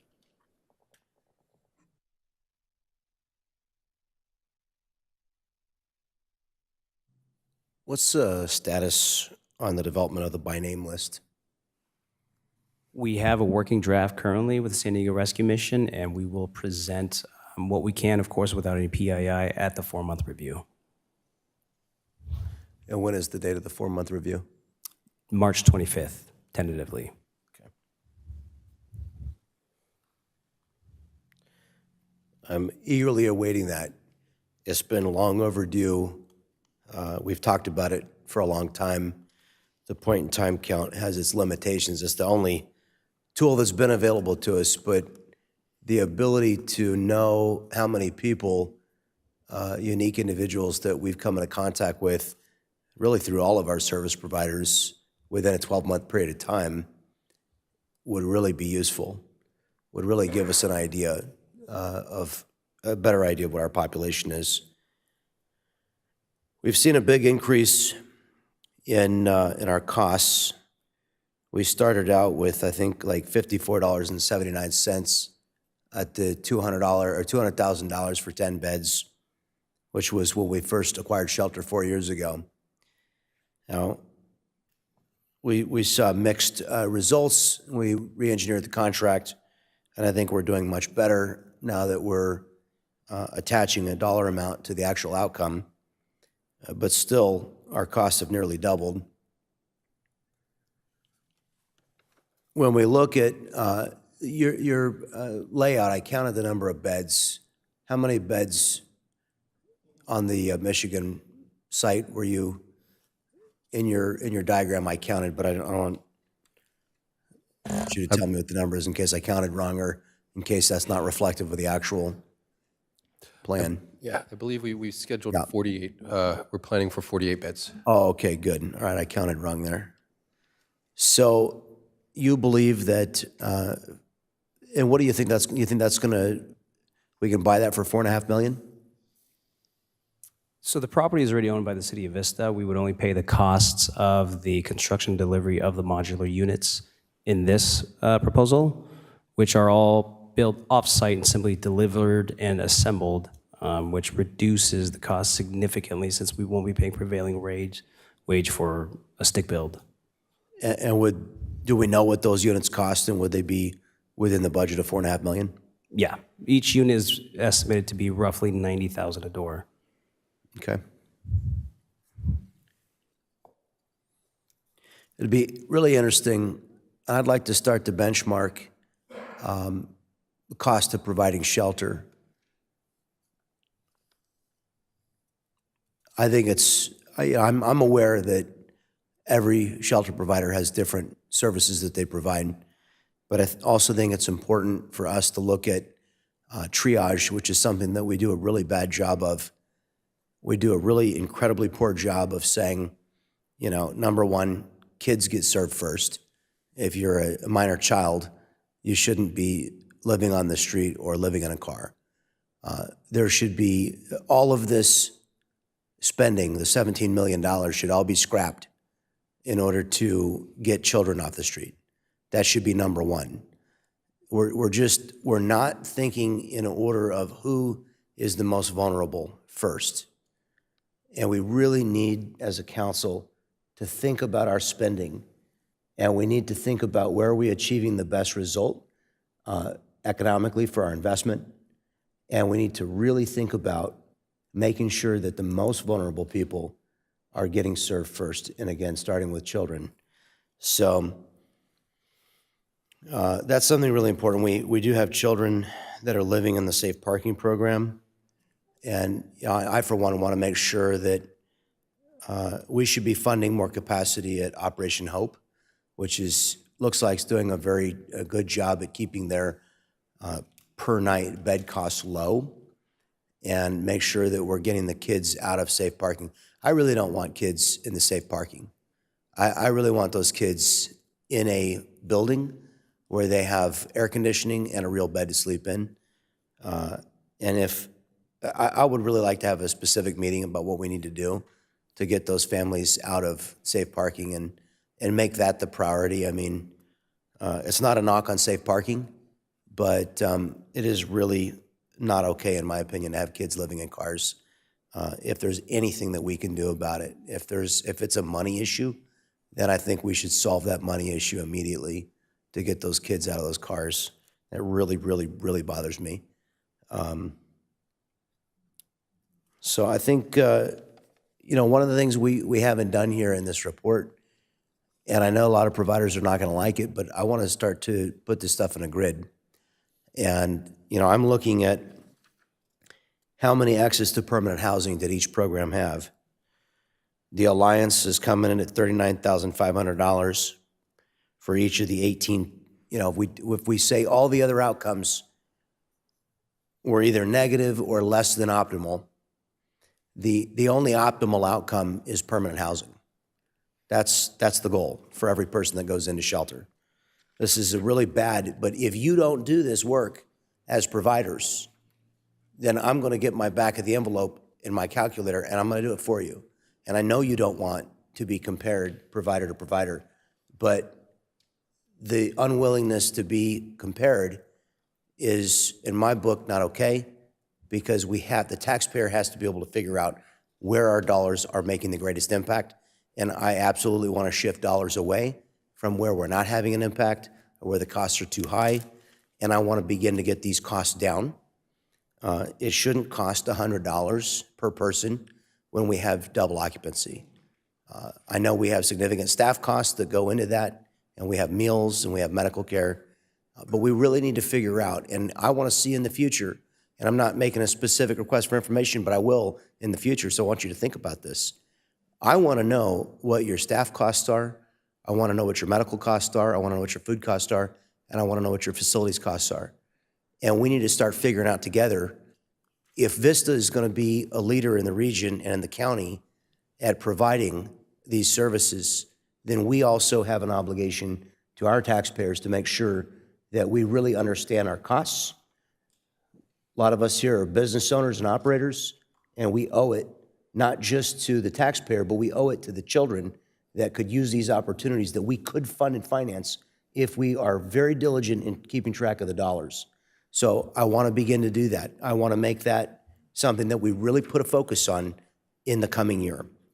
So I want to see reporting that is grid format, that attempts, and we can have some difficult discussion and negotiation, and maybe we need a group of providers to sit down and talk about why it's not fair to have this number next to that number, but we need to start to figure out how we're achieving the best outcomes. And I'm curious to know what we think if we have 170 unhoused people, what we think we're going to see, and we'll know a little bit more after this next point in time count. Does the number go up or does it go down?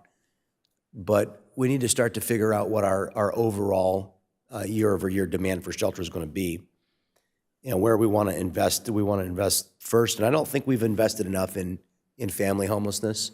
Operation Hope's been doing a really good job for a very long time, and I don't think maybe we've spent enough on that. And we've chased, so I said $39,500 for the 18 that went into permanent housing. That's $711,000 divided by 18. If my numbers are wrong, go ahead and tell me. And again, this is a really bad metric because I'm I'm excluding all the other outcomes. I got safe parking with 18 people at, I only have the data here for 6 months. Aren't we reviewing 1 year worth of data tonight? This current update is a 7-month review from April. Oh, it's a through 7-month October. period. Yeah. We have data since inception, which we can follow up with the council. Are all the numbers here just for 7 months? For safe parking specifically, it is. Safe parking's for 7 months. What about the 18 to permanent housing? For safe parking? No, for the Alliance, because I've got operational costs for safe parking at $425,000 for 6 months. So I need to adjust that a little bit for 7 months, but we're pretty close. But I have, you had the number 711,000 for costs for the Alliance. Yes. Was that a 6-month number or a 12-month number? So that's according to the calculated shelter bed night cost. It would have cost if we Well, paid hold for on it. a second. Did we spend $711,000? Not. We spent $200,000. Oh, that's their cost. Correct. Oh, okay. Well, that's good. 200 of which we paid for. Good. Yeah, it's a great value. Okay. All right. I like that. That's a lot better. Those numbers get a lot better. Good work. Yeah. Well, hey, that's why I got to ask these questions. That's great. So the costs are still in line with other organizations. It's just that we're getting a deal. So thank you for that. That's excellent. Good. I feel a lot better about approving more money for you now. That's great. That's great. That's why we're here. Yep. So, yeah, 130,000, I know. We're at like $30,000 almost exactly right now at BCNC per person that's exiting into permanent housing. I like to know, and I know Nanette knows what our average stay is. In those first 7 or 8 months, it was 43 and a half days. But I like to know closer to 70 now, the city manager says, 64? Average length of stay before exit to permanent housing is 64.17 Okay. days. Good. As Pete knows, I had one of our customers or clients reach out, and she said, "What can you do to help me? My time is coming to an end." And it was really interesting. I really enjoy learning the different stories of people that I meet when I go to the shelter. Sometimes they're frustrating or troubling. One individual had been offered 3 separate housing opportunities and didn't engage on those opportunities, and maybe he's going to be going back to the street because of an inability. I don't call it an unwillingness. I think it's an inability due to sickness, mental illness, that they couldn't latch onto one of those opportunities and say yes to it. And I think we all really need to realize the impact. You know, I like to talk about conservatorship because I think if we could help people that aren't able to say yes to the help that they need on their own, I think if we could help a small number of those people on an involuntary basis while using the due process system under Lanham and Petra's Short Act to protect their civil liberties, which require them to have a unanimous jury verdict of 12 people and an attorney for their defense and a patient's right advocate and a psychiatrist diagnosis. If we could help some people get into permanent housing under the care and custody of conservatorship, like we did 5 years ago in this county, we had 1,285 people in conservatorship. 5 years later, we'll have only 380. So we have significantly minimized because somebody in this county has a political bent against it. San Francisco doesn't have a political bent against it. They have 7x per capita the number of people in conservatorship in San Francisco County. It's not a Republican or Democrat issue. It's just how do we feel and how do we move and act as a county, and do our service providers and do the people that are vocal in this community advocate for the use of conservatorship? If we have people that are not able to say yes when we're offering housing because of mental illness and they're going to go back to the streets, then we need to be able to help those people. So I'm asking every one of you to raise your voice up and call for the return of the use of conservatorship as a tool. We shouldn't have cut the number of people in conservatorship by 75% in this county, but we did. We need to fix that.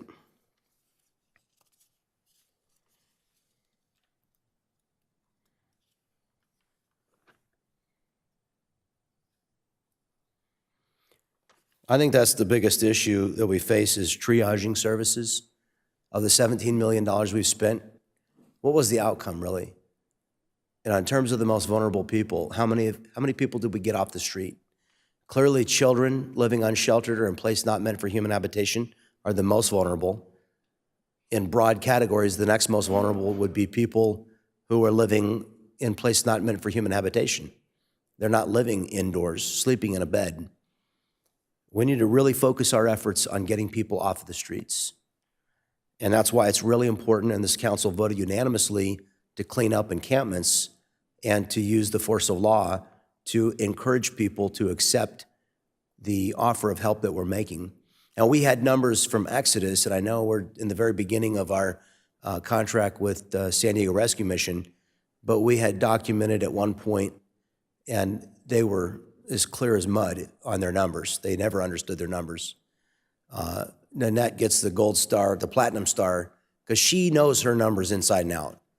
And I want to tell every service provider, you should have a Nanette, because she knows what's going on with the money. She knows how many nights people have stayed on average. She can tell you what stuff costs. You can ask her any number and she can figure it out. She's a great data scientist, and I give her total props for that. Every one of you should have somebody who understands the numbers and the math and the business case, and then call me and tell me who they are so I can come and ask them a bunch of questions with the spreadsheet open, because that's really, really helpful for us as decision makers. But we need to get to the bottom of what we're spending, and we need to make sure with this $4.5 million investment that we have considered all options. I'm curious, if we look at this as a 30-year investment instead of a 3-year investment, what it would cost us to acquire a more permanent facility and to build some more permanent housing. In my mind, how many of you have seen Urban Street Angels? Have you ever, many of you have been down there and seen that facility. It reminds me very much of a college dormitory, and it's clean and serviceable. The Rescue Mission's Mission Academy facility downtown is very similar in its design. I think that kind of a facility, long-term, is where we should be looking to invest. And I think also that instead of just spending our money, I think we should look to the community to help us multiply our investment. There are private providers that would like to have a flagship facility, would invest, would bring donor dollars to bear. We can get money from the state, from the county. So I, for one, am not interested in making the $4.5 million investment until we've fully explored who might join with us to multiply our dollars. Because I think that $4.5 million is a very attractive, not only $4.5 million, but a willingness to provide these services in Vista. A lot of cities don't want to provide it. And we understand that we have 170 people living on the streets of Vista, and our goal is to get those people off the streets. And so that the public can see, because the public deserves to see the problem that weighs heavily on their heart, which is they see people living on the street. They see it every day when they drive through our streets. And they want to see that problem begin to be solved, which is going back to this by name list. That's why that's so important, because we need to be able to credibly say to the people of Vista that we have accounted for every single person living unsheltered in our city, and we're making a meaningful difference to get them off the streets.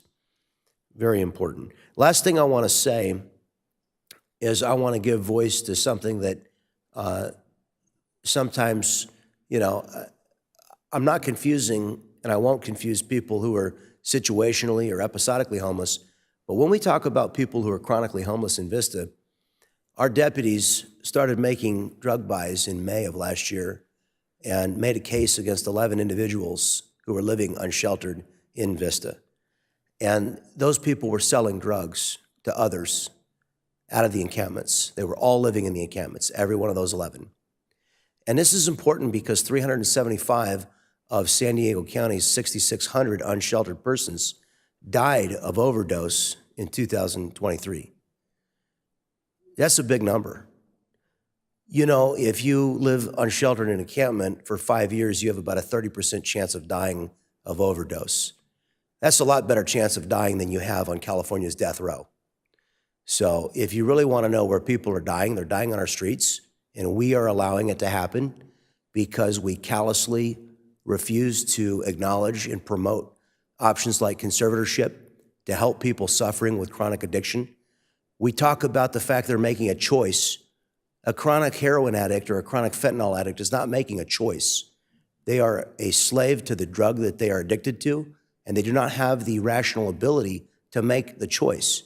We need to assist them. We need to demonstrate our love and concern for them, and we need to get them off the street, even if they don't have the strength to say yes.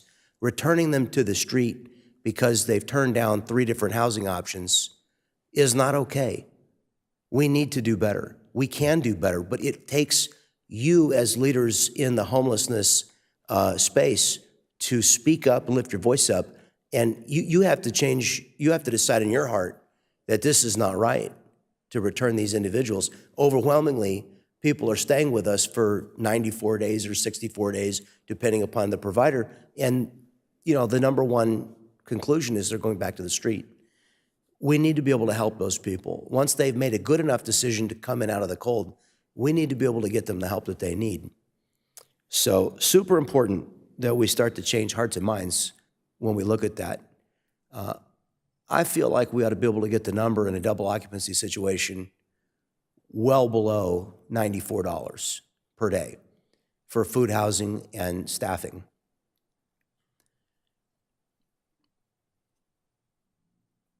I think we need to look at that. I think we need to look at how we can do more. And then I think one of the other things that we critically need to do is we need to decide what Vista's fair share is. One of the things I think is very important, I talk a lot to our neighbors in Escondido and Oceanside particularly, because they also provide services and have a significant homeless population. And I talk to them about working together to partner. I think it's critical that we partner in a regional approach, but I think it's very important for us to decide what Vista's fair share is. We don't want to attract people from Arizona or from other parts of the country. Now, I talk to people and I tell them, listen, of the people that I speak to, the vast majority, I'd say about 75%, they were homeless, they were housed in Vista before they came to our shelters. So, but we want to make sure that we are really serving Vista's population and not creating a magnet.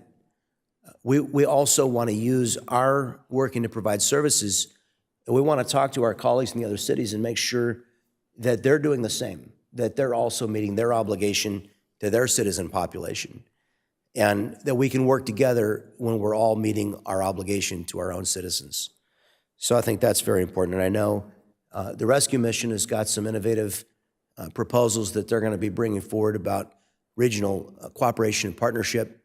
The fact that they're doing outreach in Oceanside gives them the ability to know, you know, when the people I've talked to and I've worked with in the last 4 years who are homeless and they reach back out to me, I give them all my card with my cell phone.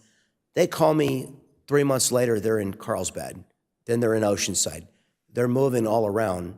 And so, you know, nobody is just in one place.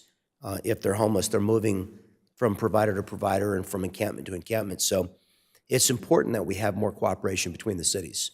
That way we can really help people. Okay, we've got a lot more comments here. Deputy Mayor Melendez. Thank you, Mayor. Thank you for everyone's comments. I wanted to get back in the queue and share my agreement. First, Councilmember O'Donnell, thank you for bringing up perhaps the economic conditions of neighborhoods, right? And we can evaluate what people might be experiencing in a hotspot of need. I would love to see that if we could map out a little bit of the areas that are benefiting from these services, right?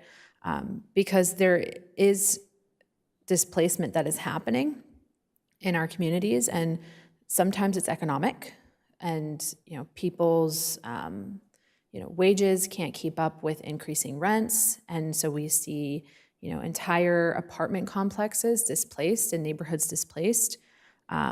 There's also environmental reasons why people are displaced and policy reasons. So in this discussion, I'm really thinking, and I'm hoping my council can join me and our city staff, we need to develop a family displacement response plan, a real way for us to prevent homelessness, considering the different causes why a family might be displaced. Again, it could be economic. Lately, we've been seeing climate events and fires and floods that are causing displacement in families, and heartbreaking, right? So there's environmental reasons why entire neighborhoods and cohorts and nearby families would lose their housing. And then, I just have gotten approached by several constituents about policy that's coming out of this current administration and what the city can do to protect families. The president now is taking extreme measures to issue deportations throughout our communities, and children and families will be affected. And I completely agree we need to put children first. Breadwinners will be removed from their families and children will be left behind. And I think it's something that we need to seriously talk about.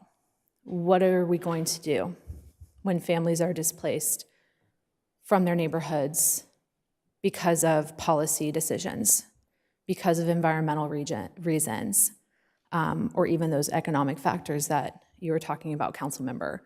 So I really urge us to, even if we don't have funding for a plan, to start to put our minds together of what we can do to support families that are displaced. And then I also want to say I agree with your comments, Mayor, about evaluating our Alliance for Regional Solutions shelters. In your comments, I was thinking, do we have a clear picture on what the exits look like? And I know we have a chart here. We have 59 total exits from the Alliance shelters. But Mayor, you're right, it's not broken down per service provider. And even if we just had that information, if we just knew, which service providers were providing the most permanent housing to the clients, that would be my first question, is which shelter providers are showcasing a real strength and how we can move forward with supporting more of those beds. I think that would be my approach to evaluating our different service providers. Because I'm sure equally across the board, our service providers are facing similar challenges, right? Lack of affordable housing, changes in policy, difficult economic conditions, lack of funding. But there may be some strengths that we see if we can break out from this chart a little bit more of the detail. So I really appreciate everyone's comments, and I just had those few things to contribute. Thank you. Councilmember Fox. Thank you, Mayor. I want to echo the rest of the council's thanks for putting this wonderful presentation together. There was the packet size that he was talking about. I mean, there's also the agenda, which is 200 and something pages on top of that. So I've got quite a lot of homework to do to catch up with what everyone else has been doing for years on this council. So thank you for that. I also was able to participate in the BPO walk, which is the biological protection area. Was it yesterday? Was it Wednesday? Yeah, time flies. It's kind of hard to even keep track anymore. But and I was really impressed with seeing what we're doing in our community right now. I got to witness firsthand some of what the San Diego Rescue Mission does and how they act, and how they do kind of start on that by name list. And so that's been was a really eye-opening experience for me as well. I had a couple quick questions. I also was a little curious on the jump in the numbers between 23 and 2024. I haven't followed the space as closely as probably you guys have. So do you think there was any environmental conditions that maybe that caused that, or do you think it was mostly, policy, or is it a number kind of thing, a different way to count? The only thing I think I would say was that we did see a consistent rise throughout the state and the country with the rise of homelessness, and so our local counts do mirror that trend. Okay. But I don't know about what other factors may have contributed to it other than the economy. Okay, right. And I think when it comes to the Shelter Ready program, I think you mentioned that it was currently being utilized with Lighthouse. Is that, and that's currently the Oceanside version of our navigation center, also ran by Rescue Mission?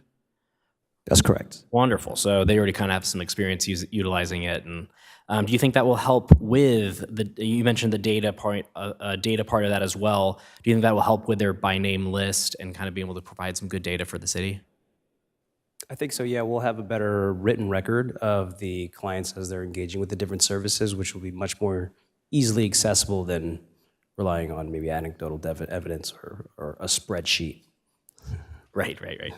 And when it comes to, let's see, the next one, with the length of stay for the navigation center at 64, I believe, days, I don't know if that's, if comparative to other areas, if that's a normal number, but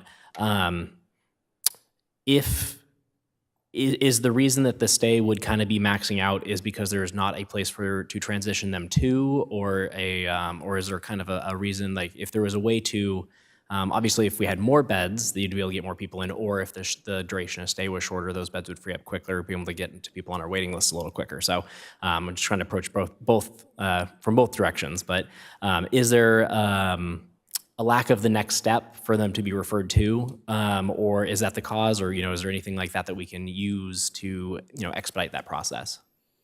I do think most of our plan partners do say that the biggest bottleneck is the availability of affordable housing. They say homelessness is a housing issue, and that seems to be true. With fair market rents what they are incredibly high.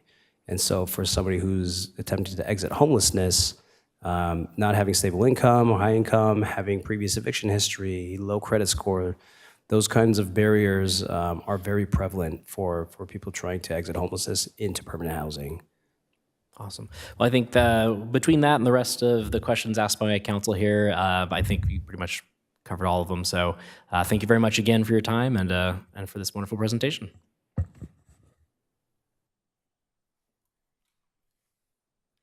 Councilmember O'Donnell.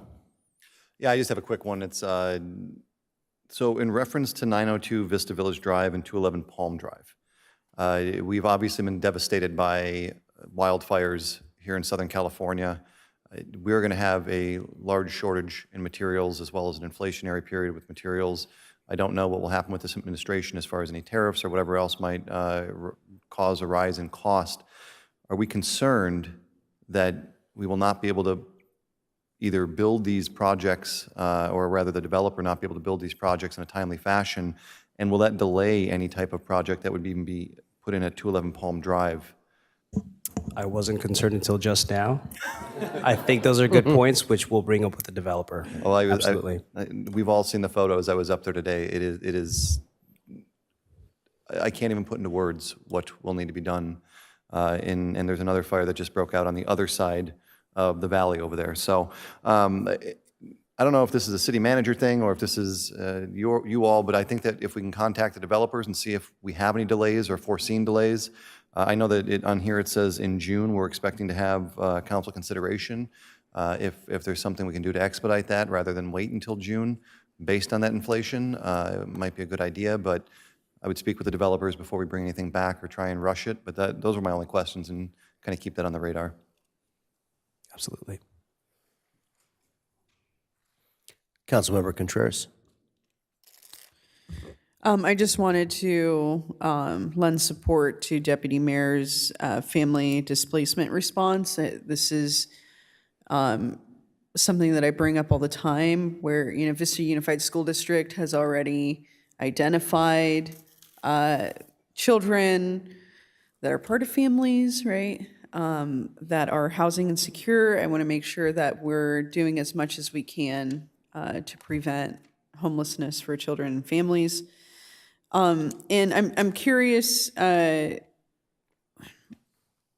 Urban Street Angels, the building that I went to, I remember it being fairly large. Does anybody know how many stories?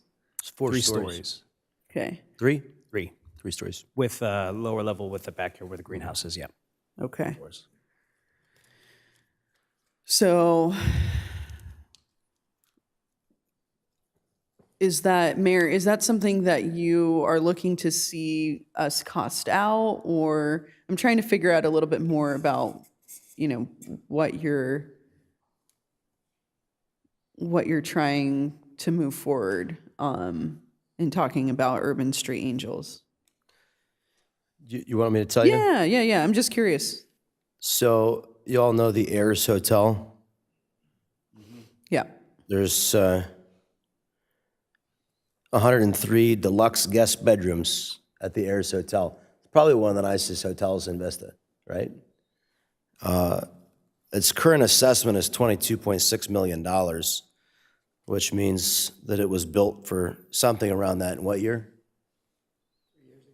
3 years ago. Land was about $4 million, and the improvements were $18.5 million. Now,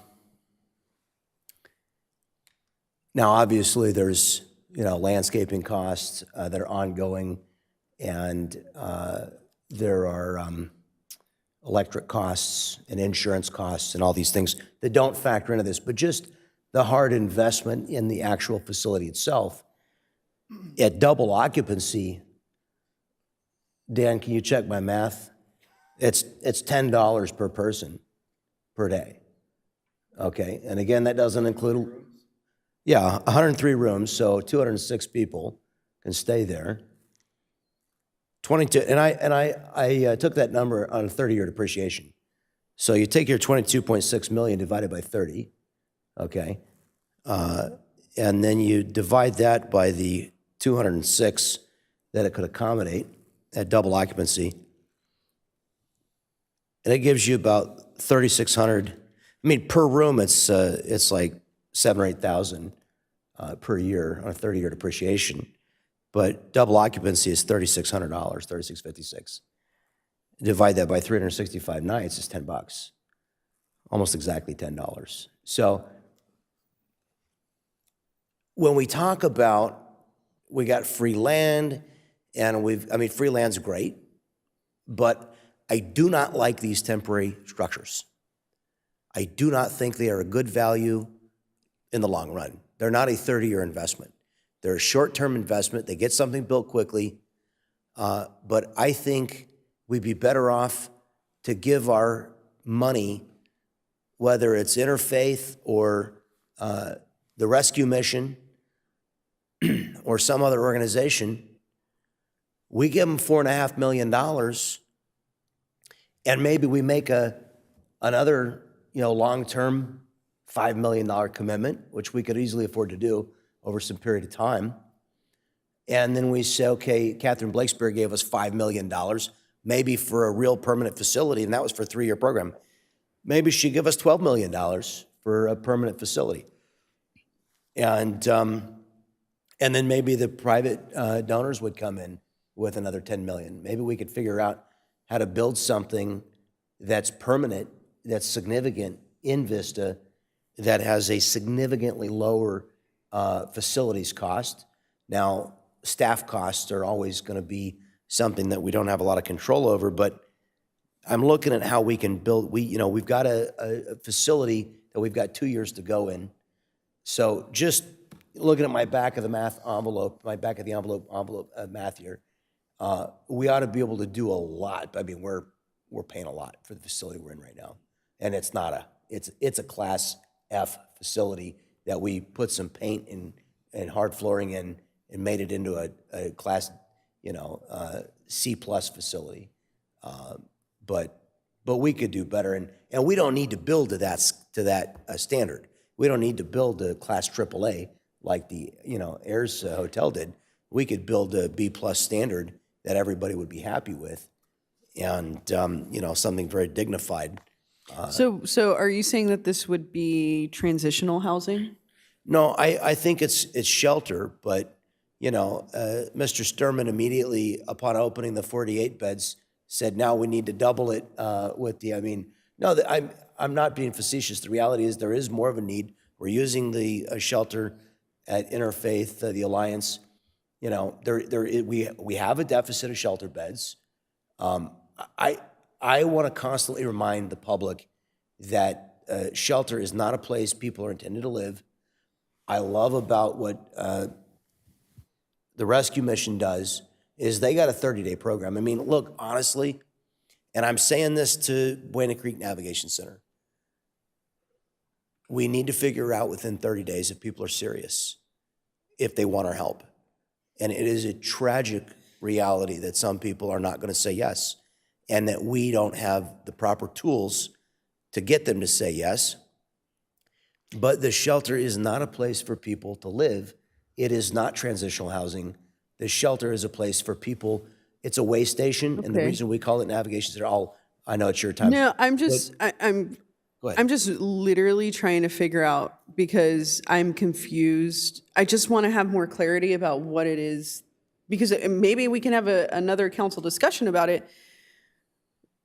But if you're talking about building only a shelter, but the recommendation or like what we're hearing from our service providers is that there's not the permanent housing, then I don't see that spending so much money on something that's a shelter is going to have the biggest impact. I think that what we're doing, looking at building permanent supportive housing, and maybe instead of saying, hey, this is too many stories high, so let's take away some units, that instead I hear from the council, let's build it to the maximum that's allowed, so we can have more permanent housing. And unfortunately, I'm not sure if we're there as a council because we haven't been, but yeah, I feel like I got a little bit of clarification in that you're looking at something maybe that's shelter, but I think at the end of the day, we really need to have the permanent housing for folks to go in. So anyways, thank you for advocating for that need as well. But I really do want to underscore the family displacement response. I think that needs to be an integral part of this strategic plan to address homelessness. Thank you. Just finishing the thought there. We're making and have been making during my entire time on the council for the last 12 years, we've been building one housing project after another. And I was the first voice that I heard to call for building permanent supportive housing. I literally said, we need a number of units for the people going into our navigation center to come off of the street and go into and be housed. We need to build some of that. We don't want to be, we don't want to attract people from all over the county. But where I started on that was we should build at least 10. And we're building more than that, substantially more than that. And kudos to us. I don't know how much more of that kind of housing that we need to build, because all of this housing should be for people that don't need it permanently. We only have 98,500 people here. So I think we want to be careful. I don't think we want to build 3,000 permanent supportive housing units. I think there's we need to really kind of figure out what serves our population.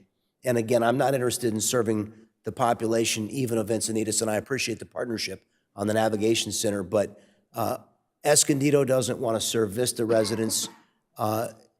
This is the reason that we're sort of at odds as municipal leaders, is no city wants, and the residents of no city want to believe that they're attracting all of the need to their city.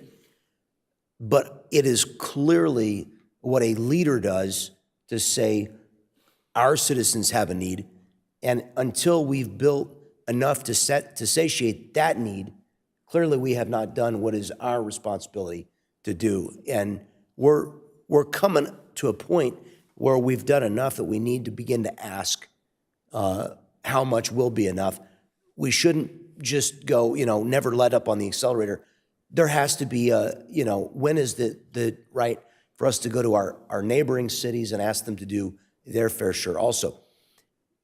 So I'm not disagreeing with what you're saying about building housing, affordable housing, permanent supportive housing. What I am saying is I don't like the temporary structures because I think they're a short-term use of the money. I think if we're a little more forward-thinking, I think we can build a really long-term facility because this need's not going to go away, right? I mean, we're not going to, I wish we were going to solve it in 3 years, but probably we're not. So rather than getting a very short-term outcome, what we probably should be trying to do is, instead of building a new facility, is maybe we want to buy one of our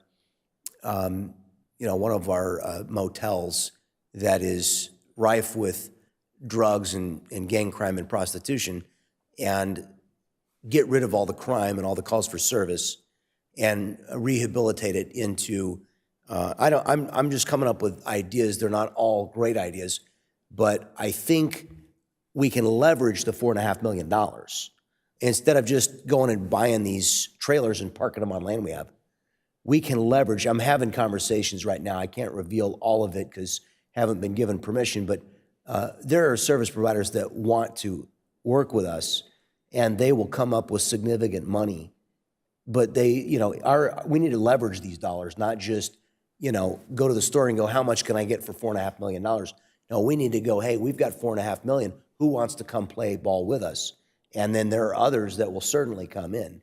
I'm sure that, we can go back to Senator Blakespear and maybe even Congressman Leavitt and others, and I know we can get some more funding for what we're wanting to do, because what we're doing is innovative. And so I just think we want to leverage and multiply those dollars rather than have a one-time, I want a 30-year solution. If I'm going to build buildings, I don't want to build temporary buildings. Temporary buildings are ugly. They're not hospitable in the long term.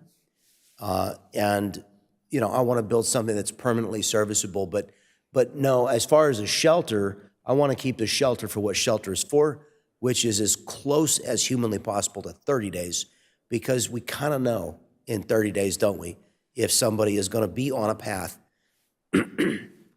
to accepting our offer of long-term permanent housing. And that's the thing, is the quicker we move people through the Navigation Center. Why did we stop calling it a shelter? We stopped calling it a shelter because the Navigation Center is a place you go to navigate out of homelessness. And we wanted to specifically give it a name that said, this is not a place to shelter for 120 days or for a year. It's not transitional housing. We are building some transitional housing right now for transition-age youth, which is great, and I'm very proud of that. That's one of our biggest accomplishments we didn't talk about yet in this update, but next year, a year from now, we're going to have, what do we have? We have 13 bedrooms over there. Isn't that right? Was it only 10? When does that project come before the council? The RFP closes next week. We expect to bring the recommended contract for an operator sometime in late February or early March. So a year from now, we're going to have 13 or 14 young people, at least. Who have had difficult circumstances, like, becoming homeless as aged out foster youth, and they're going to be able to find transitional housing there for longer. That will be depending upon what the provider suggests, but that will certainly be for longer to give them permanent. And maybe we need a 1-year program. I mean, I really like the 1-year program at Mission Academy. I like the program that the Solutions for Change has. Their 3-year program. People need a longer transitional program in order to really, some of them, be healed. So I'm all about supporting that. But I really definitely want to build some more family shelter, because we have a big need for that. And as long as there's kids that are homeless, I think that's really a calling for us. Deputy Mayor. Thanks, Mayor. I just wanted to offer a bridge in this conversation because this discussion about the interim housing partially came out of discussions that Mayor and I had on our standing committee. And so we have shelter in the form of contracted beds and our Navigation Center. The Navigation Center has a 3-year life at this time. And so we're looking for kind of what's the next mode, right, for the city of Vista to operate some sort of shelter, interim housing, transitional housing. I think we've looked at different models for that. And I think that the need for interim housing is really high in our region. And so I think the area where the mayor and I had consensus, and I just want to brief our council on this, is that we really do believe, both of us believe in cooperative housing and housing that can be maybe a little bit more long-term, but where people can be stable and live within a shared community. So my feedback on these modules, I don't have a problem with them necessarily. I would agree with you, Mayor, that they are not a permanent solution. I like the idea of utilizing available public land. I think that the property where Lifeline Community Services is currently operating would probably be better suited for permanent supportive housing. And we can continue to build permanent supportive housing. But I think we also need this interim housing. And I agree with the idea of conversions, right? Taking existing buildings and structures and modifying them to be cooperative housing. But I want to respond to one of the things you said, Mayor, about within 30 days we should know. And we have a lot of service providers here, and I saw a range of reactions. Some people shaking their heads, yes, we should know in 30 days, and some people shaking their heads, no, that we can't know in 30 days. So I think the best that we can do is to provide a variety of options, whether that's our navigation center, interim housing, transitional housing, permanent supportive housing. All of those have different standards of care and timeframes in which we would expect someone to exit. So I just want to share that I agree with your comments, Mayor. I don't know if this interim housing module option is really the permanent option for us.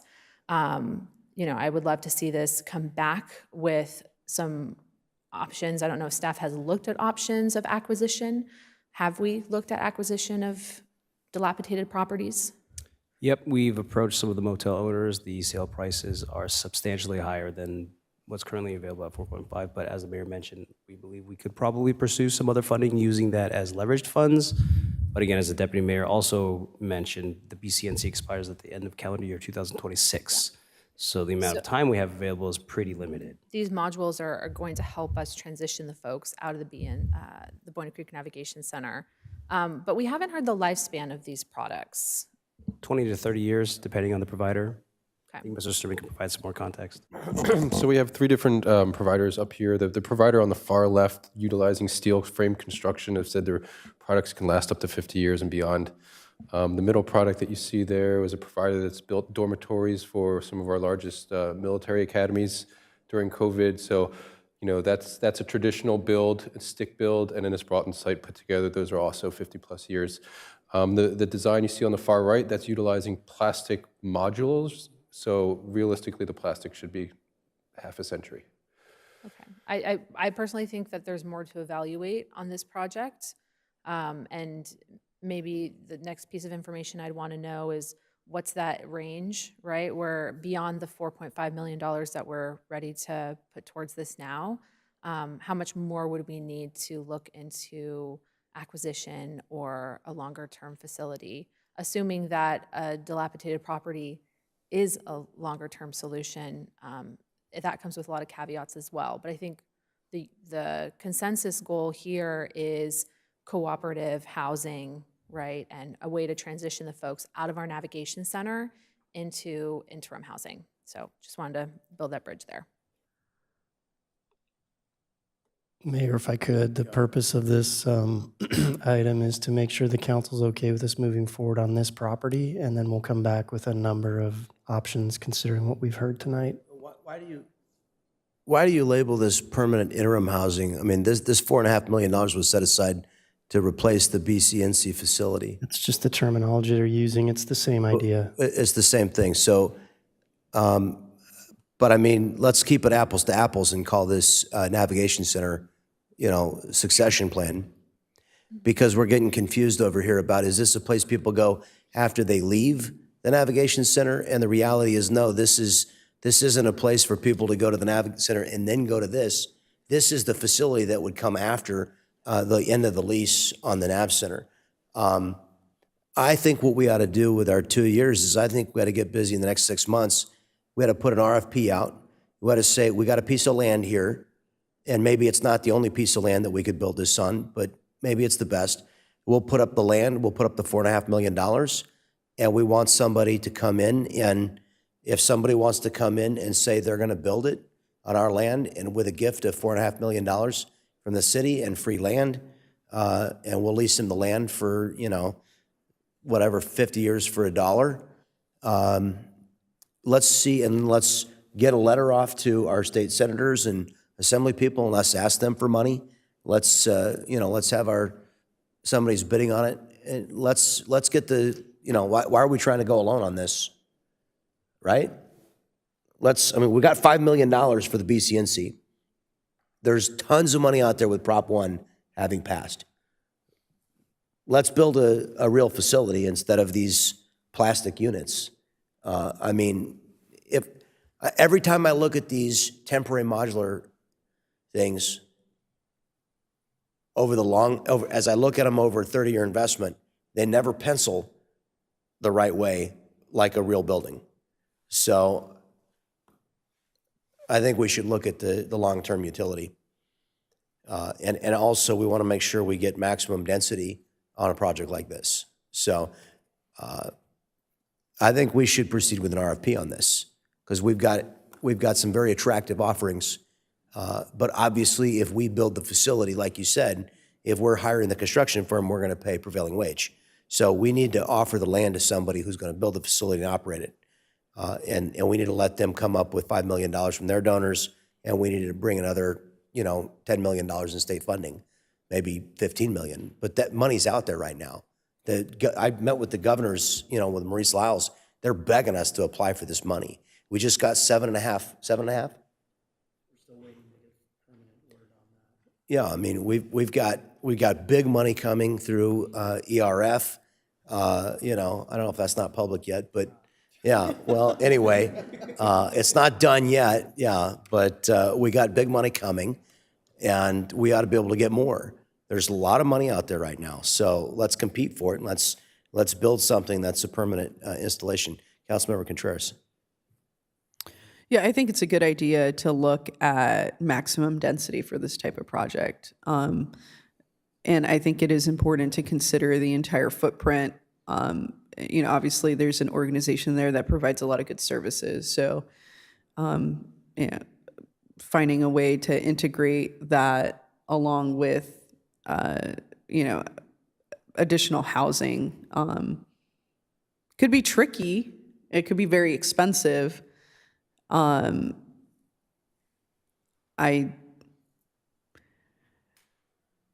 concerned that it wouldn't pencil out, but I'm open to seeing different configurations. Does council have any concern with us putting an RFP out as the mayor proposed? We can certainly do that. Just see what we get back. Yeah. Okay. I'm okay with that. Yeah, and let's, I know that you will too, but I'll reach out with you to our state and federal leaders, and let's get some significant money, and let's build the right thing here. And let's get a first-class operator that's going to do us proud. And, I think maybe we've got 36 beds right now. 12 of them belong to Encinitas. Let's figure out, if we doubled that at 72, we'd be doubling our capacity. You've got 48 there going, how many stories? Is that one story? Which property for this? Well, your plan that you've got laid out here, I don't know if that's just one of your, you said 48. Yeah, so how many stories is that? One or two? They're both one story. Both the providers on the far left and the middle can build two-story properties, though. And I'll go, show us where we can go see these things. Are there any of them in California? The property on the far left is the Victorville Wellness Center. It actually comprises of completely self-contained units. They're all single person to a room. They're very small and compact. It's not a very large room, but it is enough for one person. That's top left here? Yes, sir, top left. And then they also have a medical provider on site, so they built a building for providing medicine for the clients there, and they rent that building out to a local provider. Okay.